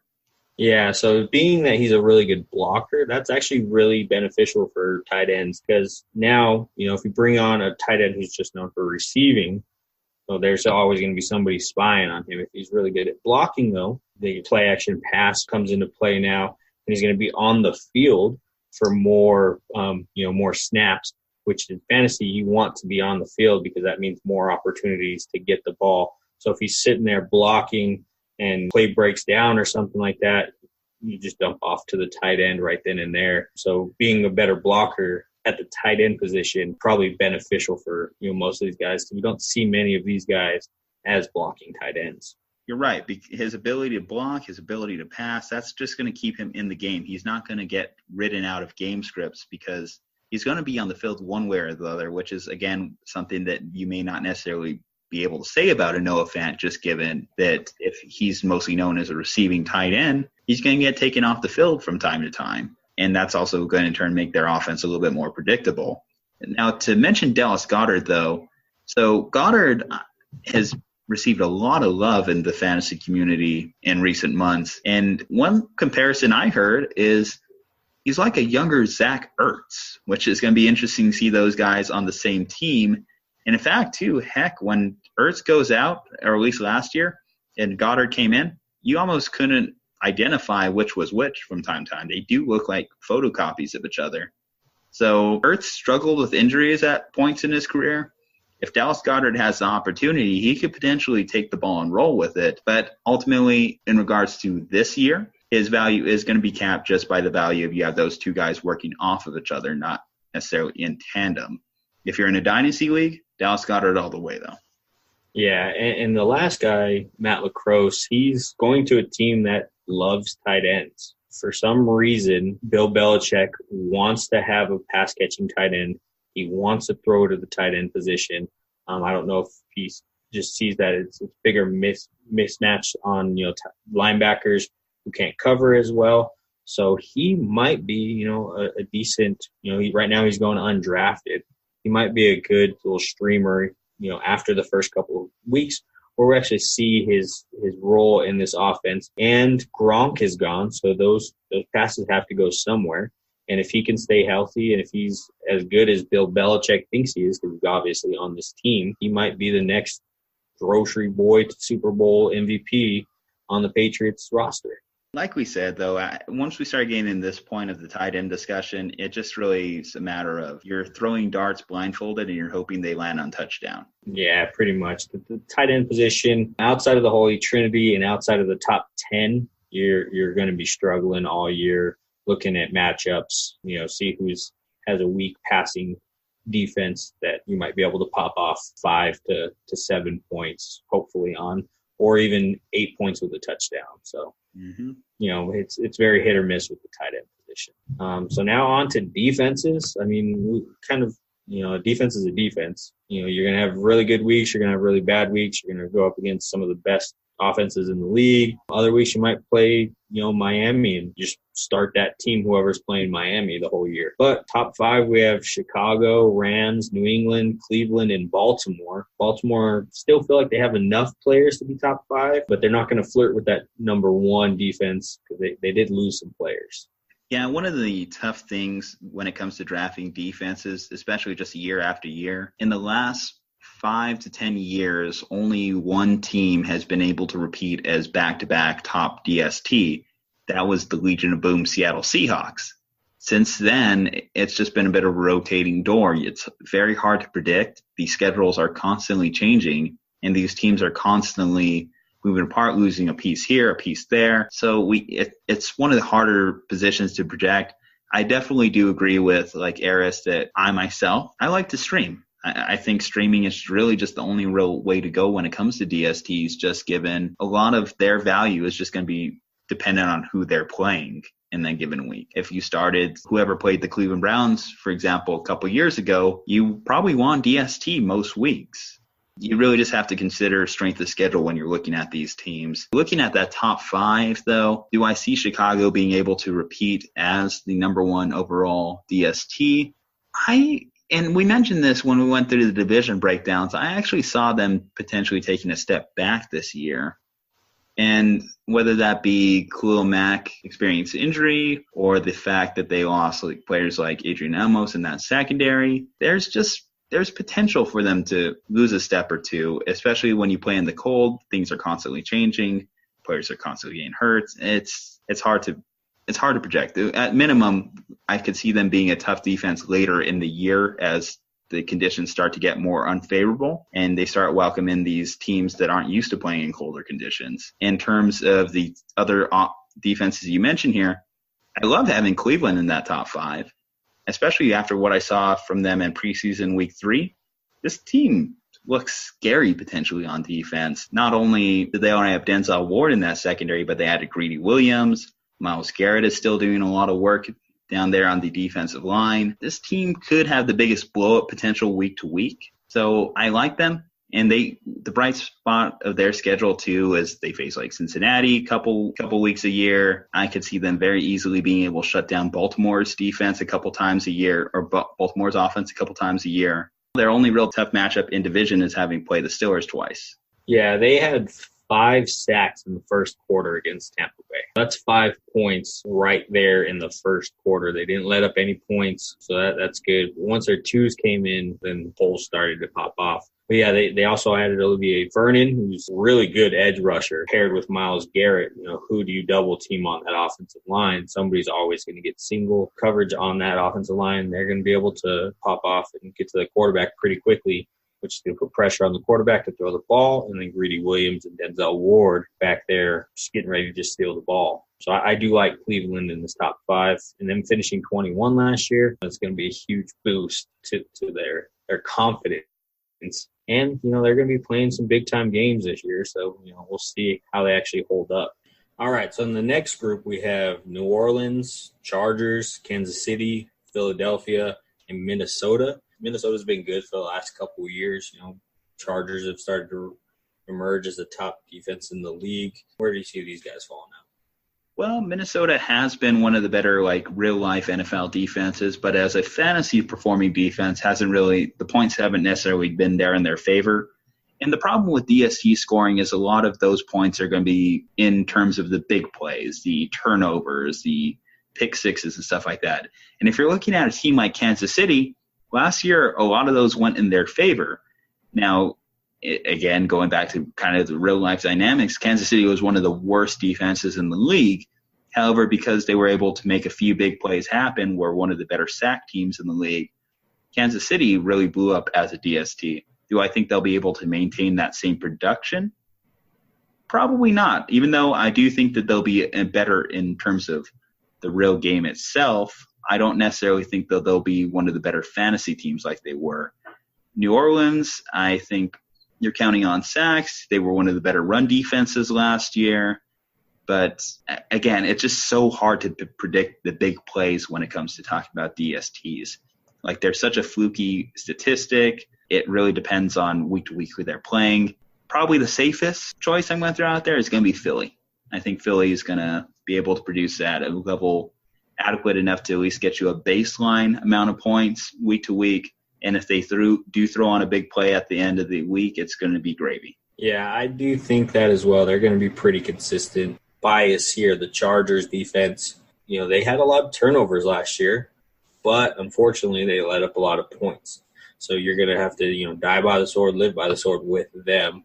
But yeah, Philadelphia definitely is going to be the most consistent out of this group. We're not going to go top 25 on defense. Just, give you a couple interesting defenses that you still see out there. I still see Jacksonville. Tennessee was really good in the red zone last year. And then Atlanta, with getting some of their defensive players healthy, could pop off this year as well. Yeah, absolutely. I love the Jacksonville slid. It's amazing when you look at just how narratives have changed so much. So coming off of that year, they went to the AFC Championship game just last year. People were snagging Jacksonville way too high, going out of their way to pick up Saxonville, as they were called. But now that they had one down year, their value has dropped significantly. This year, they're going to be playing a last-place schedule. This team can return to where it was a couple years ago. Who knows what necessarily big plays they're going to produce, if they're going to be able to be Saxonville again. But at minimum, they're a good late-round flyer to take on defense. And probably my favorite, and again, not to show my bias here, but I love the Niners as a potential late-round DST.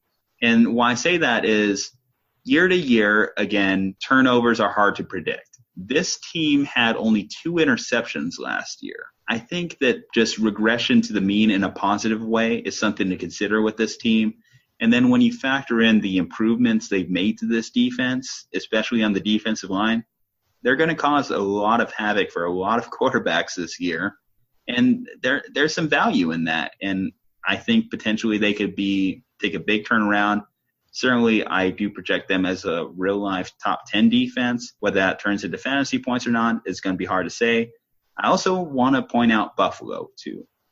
Buffalo has been a strong DST. Doug McDermott really does a great job with that team. And there's some playmakers out there that can surprise you. And definitely, we talked about what helps Chicago is their ability to play in the cold weather.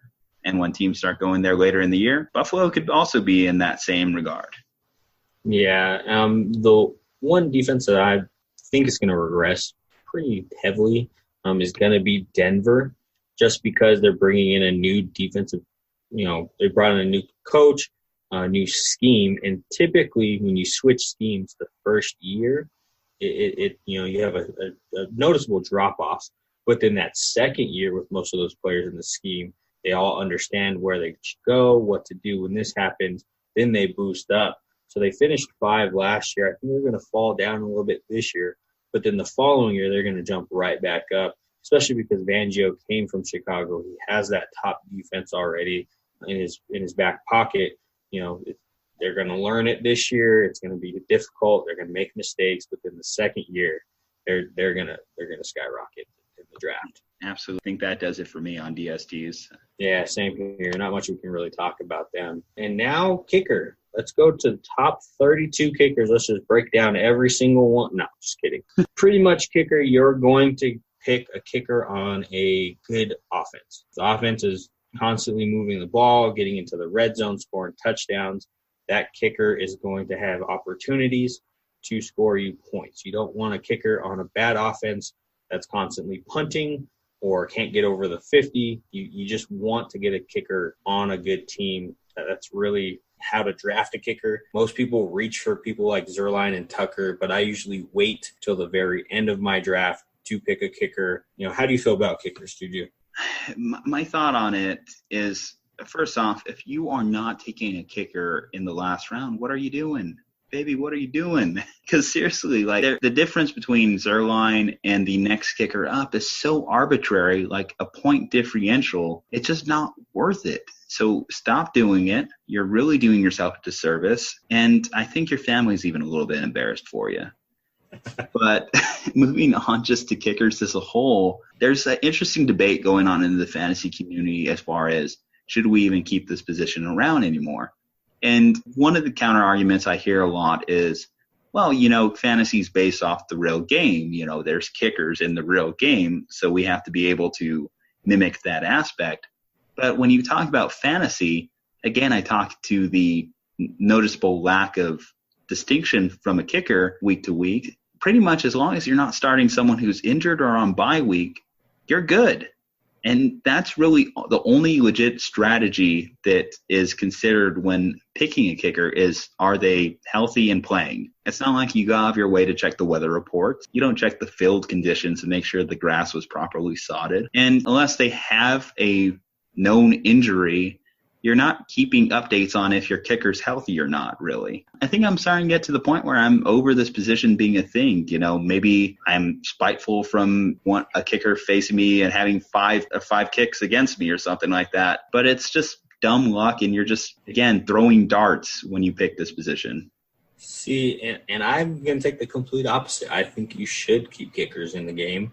It's part of the game in there. But in the later weeks of the season, when you're playing in Buffalo with 17 inches of snow, like Adam Vinatieri did last year, or you're playing inside of a dome, that does benefit you at the kicker position. I'm going to go even one more. We should add punters to the league and go based off of their, hang time, and if they pin them in the 10 or 20 yards, give them some more points. Let's bring on freaking punters into the fantasy football. Okay.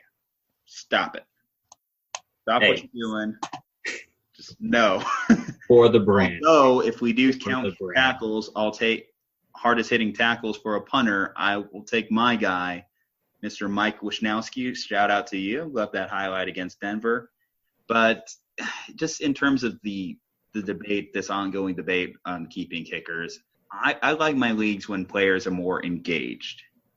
And whenever I think about players not really having to put much thought into this position, it just kind of disinterests me too, because again, I'm not even putting much thought into it. I'm just like, does this guy exist? That's all I'm fine with. I would say, honestly, a route that I would suggest to a lot of teams, a lot of leagues to consider is, instead of going with kicker, consider individual defensive player if you really want to incorporate more aspects of real life football into your game. Being able to keep track of the other side of the ball, like consistently week to week, monitor people's sacks, tackle numbers. That's actually keeps you engaged more than, does this guy play on an NFL team and can he make this kick? If you really want to have a more in-depth fantasy experience, I would suggest that as an alternative to standard kickers being a position in your league. Yeah, I can see that where you're starting to draft, defensive players. You got to, 2 slots for DB, 2 slots for linebacker, 2 slots for D-line, and you're going based off of, picks, sacks, tackles, forced fumbles. That would actually be a fun little, league to try out one time. I've never seen one like that. Actually, fun fact, so we were talking about recording like our live draft next week. The league we're going to be drafting in next week is going to be a 14-team, half-point PPR, individual defensive player league. So if you start hearing Luke Kuechly got drafted, no, it was not a mistake. That was actually intentional. And hopefully, more players consider it as a long-term alternative. Maybe if you don't necessarily even start with 2 DB slots, 2 linebacker slots or stuff like that, yeah, just consider adding an individual defensive player spot to your league, and I think you'll be impressed at kind of how it adds another unique dynamic to your week-to-week thought process. As long as they get points for offensive touchdowns, J.J. Watt is going to be a star. Dontari Poe with his jump pass is going to be a star. But, yeah, that's going to be a pretty interesting. I've never done a league where defense is on there, so that's going to be a fun experience for me and the listeners to go through your draft with you guys. All righty, so we are on to sleepers. These are guys that you're going to get, later rounds, maybe even undrafted players that you want to just keep an eye on. I have Adam Humphries. He's going to be a PPR star in Tennessee. They really don't have an established number one receiver. Corey Davis is always thought to be their number one receiver, but Humphries is going to be, that intermediate short route guy. He's going to catch a lot of passes this year. I can see him jumping up into that top 25 receiver slot at the end of the year. What do you think about Humphries? I definitely could see Humphries being a integral part of this Tennessee offense, though I do worry about him losing touches to Delaney Walker. They kind of play the same kind of role in the Tennessee offense. So whereas I think a lot of people are coming in expecting for Humphries to be in that Edelman, Keenan Allen, Wes Welker type tier, I do think that we do have to consider that this offense, there's not going to be a lot of opportunity. Again, you're not going to have Marcus Mariota dropping back 30 times consistently week to week. But I do like that Humphries has an established baseline floor. He's going to, at minimum, I'm going to say catch 5 to 6 balls a week, which granted you want him doing a little bit more with those touches, but that is going to be able to be sustainable when you're talking about that flex consideration.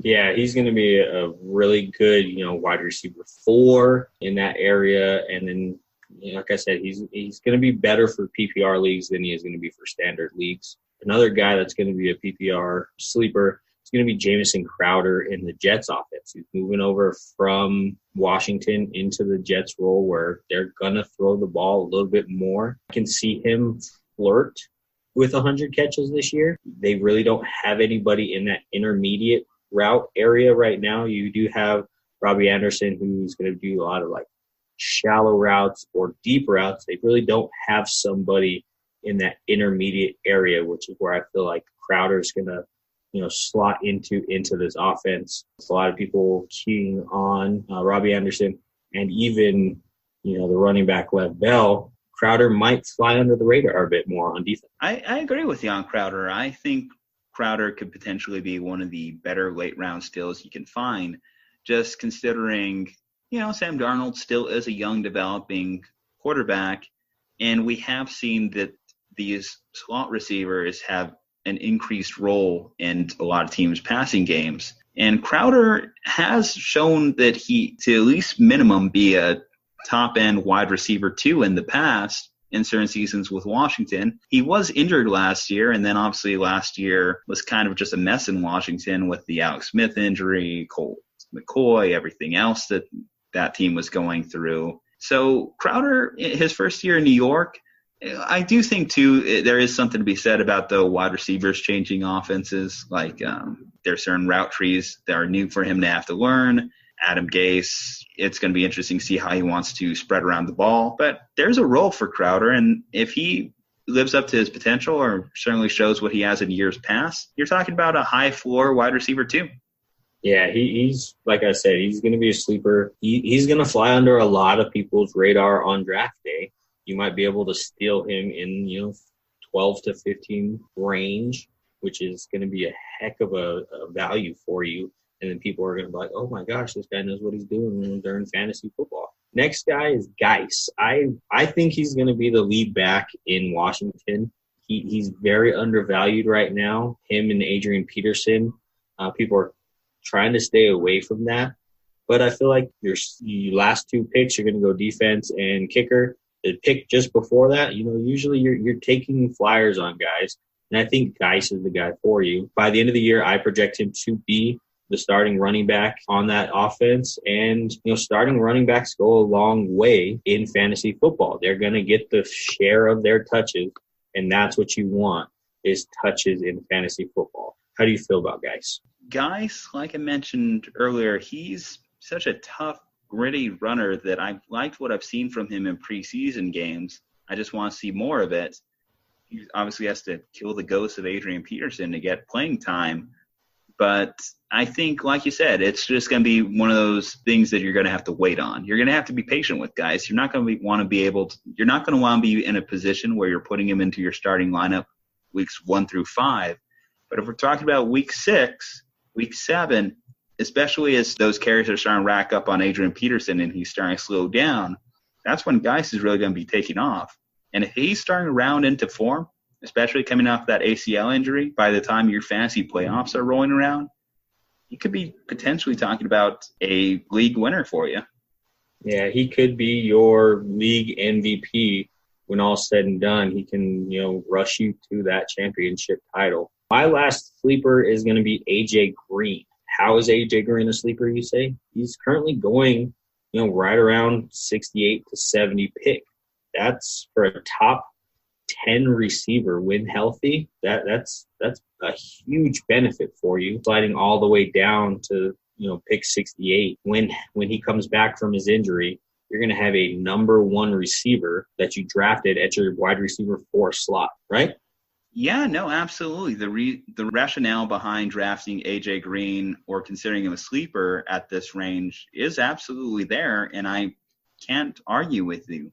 The only thing I would say that kind of worries me about Green, aside from the injury, is he could potentially be on the move this year. We've started to see the NFL start open up more during the trade deadline, similar to kind of become like the MLB in a way when the NFL trade deadline comes about. I could see A.J. Green being one of those top trade candidates, and depending on where he lands, that's going to dictate a lot of where his value goes. I'm starting to hear like places like San Francisco for a 4th-round pick or something. That would interest me, but if he goes to the wrong offense, let's say he goes to Buffalo or something like that, obviously I'm less enthused. So there is the inherent risk that comes with A.J. Green in that regard. Yeah, if he goes to San Francisco, I think that sleeper pick just gets even better because now he's going to have a heck of a quarterback in Jimmy G throwing him the ball. And there's really good weather in the West Coast where they play all of their games till the playoff time. They're going to be sunshine and 75 degrees, so that'll just help his value even more. Yeah, before you move on to, I did have a couple like sleepers I wanted to mention as well. So I did mention Keith Kirkland's name a little earlier too. If, something was to happen to Michael Thomas, as I mentioned, he was taking number 1 wide receiver snaps during Thomas's holdout. So we can't undervalue that, especially as Drew Brees definitely makes the most out of, the players he has around him. Now, I do also want to talk about Miles Sanders with the Eagles. Sanders is obviously his value has started to pick up exponentially in the recent weeks as people are starting to believe that Jordan Howard will get phased out. But right now, you can still get him a bit later than he probably deserves to go. And if you get Miles Sanders in that 5 to 6 round range, I think you'll be pretty happy with the results you'll see. Yeah, he could also end up as, a top 10 back. The only reason why he was drafted so low is he only had 1 year of college football, but he played behind, the best running back in the league, Saquon Barkley. So, of course, he didn't get much film, but he performed there. Jordan Howard got pushed out by a rookie in Chicago. I can see him getting pushed out by a rookie in Philly as well. Oh, and going back to the Saints too, one last name I want to mention, and it's kind of like an under-the-radar kind of pick, but Devin Ozigbo. I mentioned him in our Saints breakdown, but he was an undrafted rookie out of Nebraska. And, well, Alvin Kamara was an undrafted rookie out of Tennessee too.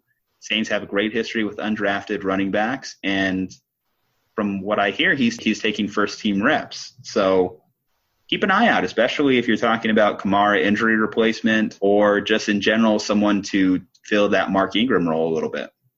Yeah, he definitely could supplant Latavius Murray as that second running back in that offense. And, the Saints offense is going to be prolific. So if he ever goes down, bam, you got a day 1 starter in there already. Game-changing. All right, so let's go on to our do not draft list. So our do not draft list, there's a couple reasons why we're saying stay away from these guys. Number one is Andrew Luck for obvious reasons. He retired, but you can still draft him in your league if your league hasn't had their draft just yet. I do think it takes a little bit of time for players to come off. I know Gronkowski, who retired, during the offseason, is still available to draft. Obviously, don't draft Luck. He's no longer playing.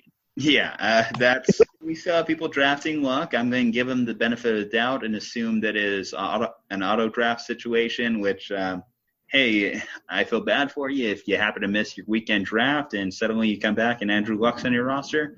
That's rough. At least we talked about quarterback being deep, because at least that will be a saving grace. But, yeah, there's not much to say about if you draft Andrew Luck. That it just kind of is what it is. And along those same lines, Lamar Miller, don't draft him.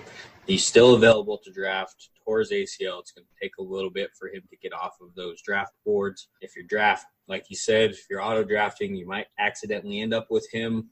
But obviously, he's not playing this year. Don't draft him. So our next guy is Patrick Mahomes. We already stated the reason not to draft him already. I feel like he's just a bit too high on the draft board where you can get another game-changing player and then come back and get a top-tier quarterback already. Do you have anything else to add from our previous discussion? Like I said, I would love to have Patrick Mahomes on my team. I would kill to have Patrick Mahomes on my team. But I'm just never going to be in a position where I'm going to be able to draft him. The highest you could convince me is going to be round 3. And right now he's going middle of the second round. I think that's unprecedented, or at least hasn't been seen in quite a few years since the position has changed. Yeah, so like we said, he's just a little bit too high. That's why he's on this list. If you want to reach for him, reach for him, but we're going to put him on our do not draft list. Our next guy is going to be Kareem. The only reason why he is on here, he is a game-changing back, but you have to wait 9 weeks in order to get him. So you're going to lose a bench slot for 9 weeks. Can you go 9 weeks without a bench slot? I can't. Well, it's certainly really going to depend on what type of league you're in. If you're in one of the more deep leagues, like an 8 or 10-team league, sure. But once you start getting in that 12, 14, 16, it becomes more and more noticeable when you lack bench depth. So Kareem Hunt, it's going to be hard to wait on. But I will say this. You can talk me into keeping Kareem Hunt at the right value. If he just happens to be there again, second to last pick, third to last pick, something like that, sure. The problem is he's not falling that far. He's getting drafted typically around the 8th to 9th round. So I'm uncomfortable doing that, rightfully so, because you're right. You're just not going to see him on the field for, at minimum, 10 weeks. And we don't even know what type of role he's going to have when he does come back, because Chubb is there. Chubb is a 3-down back. So he's going to be splitting carries. He's going to be coming into a new offense. We just don't know what he's going to be. Yeah, and you might be in a league, check your settings, where if you have a league that has an IR slot, go ahead and draft him. Throw him into that IR slot, and bam, kind of a cheat around it. But I don't know very many leagues that do have an IR slot available to you. So, yeah.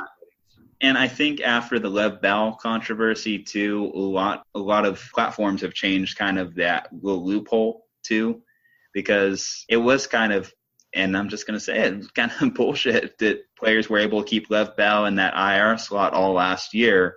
And I feel as though keeping a player in the IR spot for suspension is just as bad, if not worse.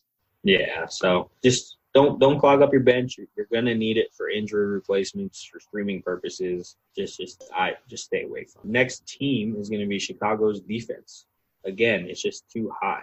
People are reaching for Chicago's defense. I don't like drafting defenses until the second to last round. You can still get really good players, really good value at the rounds that most people are drafting defense. Just wait on your defense, get value at other positions, then draft your defense. These next two guys are just coupled together, Zeke and Melvin Gordon. Hold off on them because they're current draft positions. We don't know. They've both already stated that they're not playing this year without new deals. You might turn into the Lev Bell situation where you wasted a first-round pick on Lev Bell and then you ruined your whole fantasy season. That's not to say if these guys slide to you in, 7th round, go ahead and take a flyer, because if they come back, you have a number 1 running back that you picked up in the 7th round. Ah, man, it's crazy. These situations in general, they're going to give a lot of content for both of our shows here in the next few weeks as we try and figure out what's going to happen if anything changes. Now, the Zeke holdout is starting to get to the point where it's getting ugly. I don't know how long this is going to last. He has different circumstances than Melvin Gordon. Obviously, Gordon has to come back and will come back at some point. So if week 10 is cut off. Essentially, if he comes back in week 10 to at least get his year of league eligibility under his belt, then okay, you drafted him 7th, 8th round, minimum be a running back 1 when he gets back into your starting lineup, and you're getting him at running back 3, 4 value. That's perfect. I could see that, but it's risky too, because it's not like Melvin Gordon has a clean injury history as well. He could come back out of shape, slow, and get hurt, and then suddenly that whole year is washed. Or if he just says, I really don't want to play for the Chargers, what if he comes back to that situation we were talking about last week, where what if a player just comes in, says, my hamstring hurts, or something like that, and wants to sit out? And the uglier these situations get between him and Zeke, I could see that being a real possibility. What are kind of your thoughts on that? Yeah, we don't know the end of these sagas just yet. We'll know them, at the end of this year with Lev Bell. If Lev Bell comes back after sitting out, contract dispute, comes back and performs like crazy, we're going to start seeing a lot more of these guys, especially running backs, sit out a whole year to try to, force their hand, kind of like the NBA players do. I don't want to see, the situation that happened with Anthony Davis in New Orleans in the NBA in the NFL. It is entirely possible, but some of these guys are very prideful. I don't see them doing that. But Gordon is at least going to come back week 10. Zeke, he doesn't have that stipulation in his contract where he needs that league eligibility. He could sit out the whole year. So I would just hold off on drafting them at their current draft positions unless they fall to you, 7th, 8th round. Then go ahead and throw a flyer on them and then just, kind of see what happens. So, yeah, for that same reason, I don't know if I'm going to be drafting them. However, I will say this.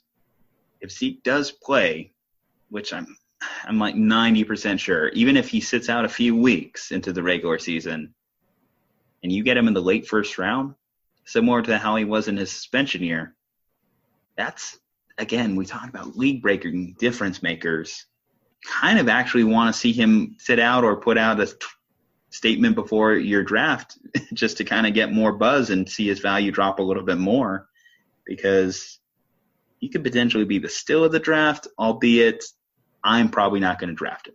Yeah, I think that suspension year, most drafts he was falling into the 2nd round, which for Zeke is, 2nd round is a hell of a steal for him. So, quick aside, actually that year, I managed to get him in the 2nd round with David Johnson, which sounded great up until David Johnson broke his wrist in week 1 and Zeke suspension carried on. So fantasy heartbreak, you're going to have it time to time. We're going to see plenty of those. We're hoping to guide you through them, though, as we progress. Yeah, that was a rough year. I had David Johnson on my team too. It was not good. All righty, so we are going to go into some handcuffs now. Pretty much these are going to be they're all running back. You want to go with guys that have question marks, like Gurley. We're not sure on his health. Gordon and Zeke with their holdouts. Dalvin Cook with his injury history. And then Lev Bell with all the questions on how he's going to play this year. So Darnell Henderson is, going to be the guy in Los Angeles. They've already said he's going to get work in there. So he's going to be a part of the offense from week 1 on. If Gurley stays healthy, then, Gurley stays healthy. But if he, that knee starts to aggravate him again, then Henderson's already acclimated to the speed of the game and can slide right into, your starting offense. Yeah, I think my worry, though, with Henderson ultimately is just, Malcolm Brown is going to receive touches. He's not completely lost, and the Rams do like him. So it's not necessarily a set handcuff. I mean, I do think Henderson is the most talented of the two, but there is something to be said about irrational coaching costing players like Henderson full opportunity to really take the lion's share of carries. And for him to really take off is going to be whether or not Gurley actually has to sit out games this year, which remains to be seen. Yeah, so like we said, handcuffs are just going to be, those couple picks right before your last two picks where you're going to take a flyer on a guy. You already have, your starters set. You already have some bench slots full of players that you can swap in and out of. And then, bam, you're going to take a flyer on this guy because, who knows with Gurley. Next guy is going to be Justin Jackson for Melvin Gordon. Justin Jackson performed really well last year. He scored, 14 and 12 points in a standard league in 2 of the 4 games. The other 2 were 10 points. He's the set guy for Gordon on the early down work, whereas Austin Eckler already has his role with Gordon and without Gordon. So Justin Jackson's going to be the guy in LA for Melvin Gordon. Yeah, and the thing about Justin Jackson, though, ultimately is you're right. Austin Eckler does have such an established role. So his ceiling is kind of capped a little bit more because he's not as good as Melvin Gordon. I'm just going to say that. But he is a solid player. He's going to be dynamic in the red zone. But the fact that he's not involved in the passing game does worry me as far as if you are drafting him. However, you're getting the starting running back on a prolific offense. So that's going to counterbalance a lot of my worries. Exactly. Where the next guy, he's going to be the guy. Tony Pollard for Zeke, he's going to be the guy. I haven't seen another report saying another running back is showing, greatness in that offense. Everything is pointing to Tony Pollard being the guy for Zeke. He is penciled in as the week 1 starter unless Zeke comes back. So he's going to be a great handcuff if this holdout, goes into the regular season. Yeah, so obviously he's good enough that he's making Jerry Jones say Zeke. But listen, that Cowboys offensive line is good. It's a great unit. So Tony Pollard is going to have amazing value in this offense if Zeke has to legitimately miss the weeks. And if this does turn into a Le'Veon Bell situation, well, guess what? You found your James Conner right here.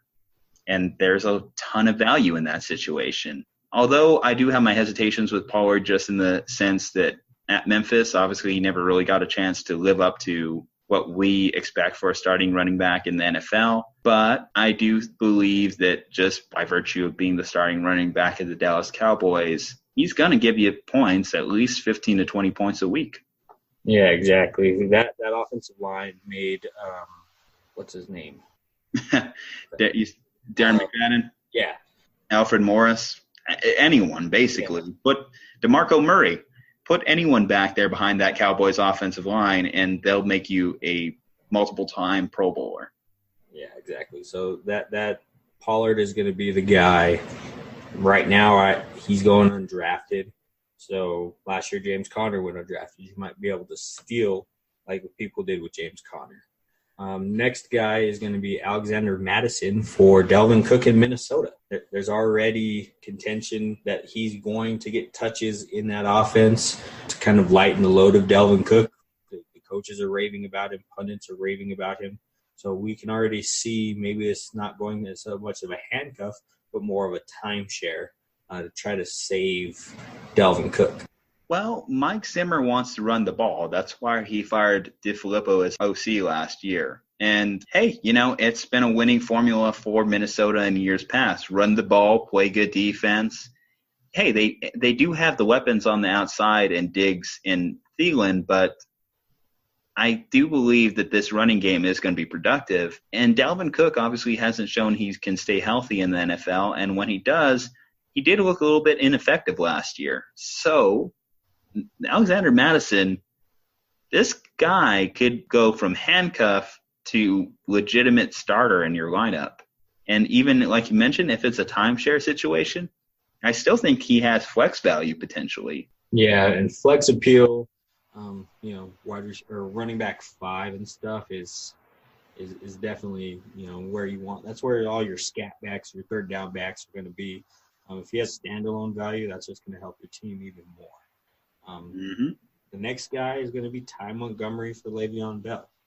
Ty Montgomery is a enigma of a running back. He's not a running back. He is a running back. He's a receiver. He's not a receiver. We really don't know what Ty Montgomery is, but he is the backup right now to Le'Veon Bell. So great pass catching back, running back, but he's the number 2 in New York. So if Lev Bell, gets hurt like he's tend to get hurt in the past, Ty Montgomery is going to be your guy in New York. Yeah, I mean, just a quick aside on Ty Montgomery, I do think he got an unfair amount of blame for that whole fumble situation last year with the Packers. But he's shown promise in the past. He's certainly shown that he can be a solid fantasy contributor. And I do think that at minimum, he does add someone that Adam Gase could get a little bit creative with his role. He might even have a role even if he doesn't have Bell go down, which there's value in that in itself. You can line him up at receiver. You could throw him in the backfield. If you're in a deeper league, I would take a look at Ty Montgomery, but I'm not necessarily going out of my way to handcuff Le'Veon Bell. Just know that Ty Montgomery would be the next man up if Bell got hurt. Yeah, that would definitely be an interesting backfield. Ty Montgomery and Lev Bell in the game at the same time, motioning him out, getting him on linebackers. That would be, pretty unique setup. I don't know how many people have legitimate receivers at running back. Ty Montgomery still wears 88. He doesn't have a running back number. So, that he's the guy if Lev Bell goes down. I hope Lev Bell doesn't go down, but he's never played a full game or a full season because the year that he would have, they sat him because they were already in the playoffs. So he still never played a full season. NFL perspective, if Le'Veon Bell goes down, that would be one of the more interesting storylines to follow in the NFL, given that holdout. But, too, I should mention also in that Jets backfield, they still have Bilal Powell back there. They still have Elijah McGuire. So those guys are also going to still touches. So even if Bell goes down, it's going to be a bit of a rotation back there. Ty Montgomery, just like we mentioned, he has value just in the sense that he can do so many different things.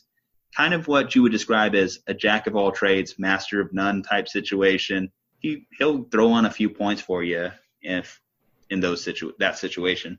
Yeah, and that's really handcuffing. That's pretty much what you're doing. Is you're waiting to see essentially. Yeah. If somebody gets hurt, you're losing that one roster spot. You're making the most out of a bad situation. Exactly. So I'm done with all my handcuffs. Do you have any other handcuffs that you want to present?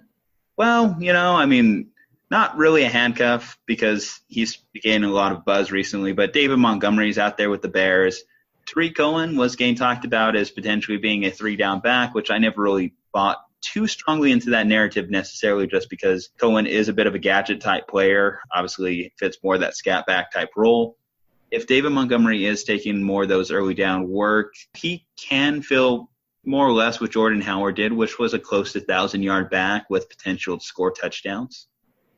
Yeah, he'd slide in there, running back 3, running back 4 area, which, as your flex spot, that's a really good spot to be in. You have a number 1 running back on a team as your running back 3 or running back 4. That's a good position to be in.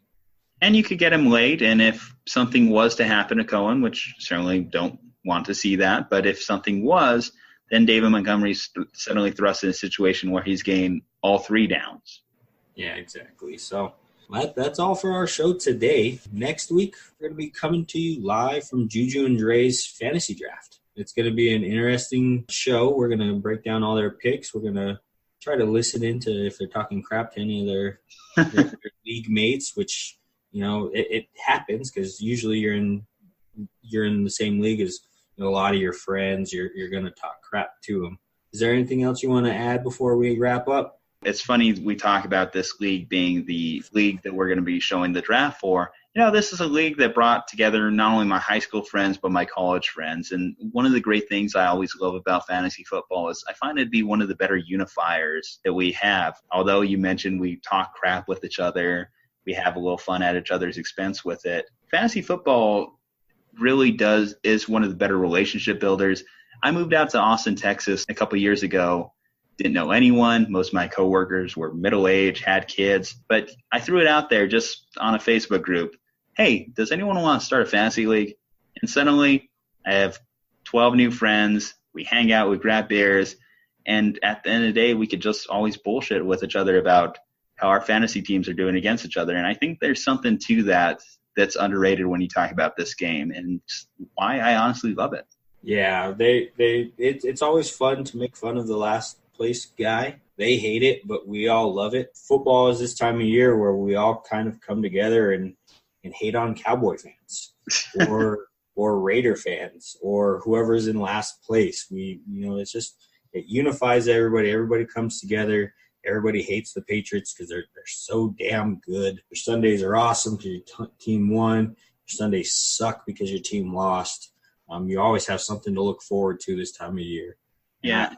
There's any last-minute advice I just want to give to the listeners is in your own fantasy league, go out there, start a tradition, do something different, add a title belt, add a trophy, make, like you said, a punishment for the last place individual. Do something because that's what's going to make your league last longer, last for years. Add in people from not only your high school, your college, your work friends. Suddenly you talk about a 20-year-plus fantasy league. That's the type of stuff that keeps these things going. Yeah, you mentioned it. You said have a punishment for last place. I love punishments for last place because it keeps the bottom of the league competitive where people don't just, I suck this year. Who cares about my team? They want to be out of last place so they don't have to get embarrassed by wearing a shirt, standing on the side of the street holding a sign saying I suck at fantasy football, or all of those other punishment videos that you see online. So have a league, start a league, join a league, just get in a league because they are fun as hell. In fact, we're audio only because Aris actually has that Justin Bieber tattoo from his last year's fantasy league on his forehead. I didn't want to bring it to our viewers' attention, but I was supposed to be video. There's no video, so I just want to throw it out there. If you wondered why, that's why. Kidding. Anyway, that does it for me. It's awesome talking to you, Aris. Obviously, we're going to be talking a lot more in the weeks to come. You're going to be on our podcast. We're going to be on yours. This is my favorite time of year, and this is why. All righty, guys, as always, subscribe to the channel, rate the channel, put reviews on the channel. Just put 5 stars. Just make us look good, even if you hate us. But just download it. Make sure you do it to the Slumpbuster Fantasy Football Podcast and the Slumpbusters just general sports podcast. We love you guys. Thanks for listening. We'll see you next week. Thanks as always to our listeners. If you'd like to hear more from Aris, he'll be back next week joining Dre and I on our 14-team live draft. Speaking of Dre, we'll be back with episode 5 of the Slumpbuster with Juju and Dre to discuss Andrew Luck's sudden retirement, Team USA's struggles against the Aussies, and some of the other news topics of the day. Always subscribe via Spotify, iTunes, the Google Play Store, or our YouTube channel. Also be sure to follow our social medias at Slumpbuster Podcast on Instagram, at Slumpbuster Pod on Twitter, or at Slumpbuster FFB for just fantasy football updates. Thanks again, and we'll see you next time.